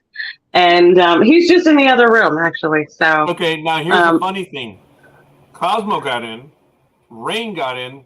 Fox has not been able to get in. Interesting. Yep. That's funny. The younger kids are much better on this technical stuff than we are. Mm-hmm. But it could be an internet connectivity problem, because I think I'm on my phone right now and I'm running on Wi-Fi, and I tried logging in on my laptop and no Wi-Fi there. So I don't know what's going on. So maybe he's using one of his other devices. I don't know. Yeah. Well, hopefully he can get in the next couple of seconds before we have to. Yeah, we have about 3 minutes or so. But folks, you see rainkay.com, and you also did see Cosmo's link. Go there right now. Follow him, like, subscribe, and let him know you saw him on this program. He'll get like 1 comment. Just kidding. No, I'm sure there'll be more. No, I'm stunned, folks. Probably just add me on Instagram. Let him know you saw him here, and like and subscribe. Good stuff, ladies. I think you already beat us to the punch on that, so good for you. They're stalking. Yeah. It was funny though, Cosmo. We do have a large audience, but the vast majority were women. I mean, dude, good for you. I'm sorry, Miss Kay, forgive me, but being an old man, I'm like, Cosmo, way to go, buddy. Way to go. I mean, it's like almost everyone was female, which is kind of neat. Hey. Mm-hmm. I'm glad everybody's enjoying the show. That's all. Oh, hell yeah, they are. And I'm sure there's going to be a lot of other people that are going to be watching it after the fact, but it's good. So we did lose him. He was not able to get in completely, but folks, it wasn't for a want of trying. Maybe he heard me talk smack. He's like, I don't want to talk to that old guy. It could be that, and I'm sorry, Fox. I just thought it was kind of funny that the youngin was having the difficulty getting in. But that's all right. I know.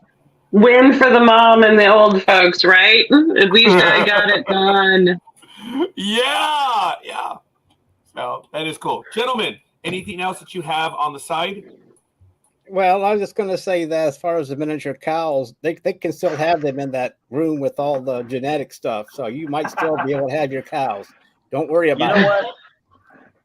Who knows? You know, Nathan Stark's clone or twin or something, he may come back. And you know what? Then I will just tell Dean that he has to introduce the chief milker to the world. What is the Arkaholics United? Yes. Yeah, they're one of our co-hosts, a super fan, in addition to everyone in the chat room, he, if I'm not mistaken, coined that phrase, Arkaholics, which is rather That's cool. Incredible. It is.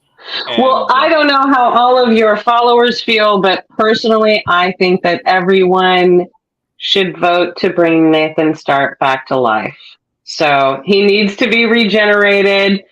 Everybody contact Dean Devlin or the other powers that be and give them the heads up that, you know, this big, giant, handsome man needs to be back on board the Ark.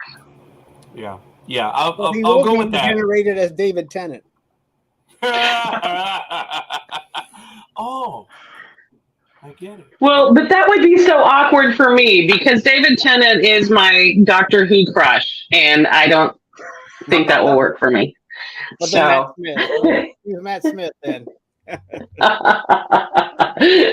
that's okay. That is good to know. Now we know why. So he's your crush. All right. That's. Oh, did you? I don't know if you posted this or not, but I get this up. Oh. Okay. It has begun. Awesome. Folks, you know what? I'm kind of dumb. It's obvious that I am.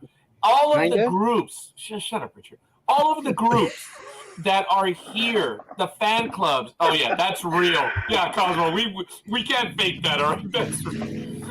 Everyone who has a fan club that's here, invite Cosmo, invite Rain, and they are probably part of them now. But Elizabeth has already invited me. Yeah. Yeah. Oh. Yeah, I want in on that. I'm kind of the super fan of Nathan Stark, so I need to get in on it. That was cool. They're cool. Yeah, she didn't mention Cosmo. She said Nathan Stark. Richard. I mean, Nathan Stark, why wouldn't she? Nathan got to go to space. Yeah, but is Nathan Stark related to Tony Stark? It's something we wondered about, but I can't give any confirmation.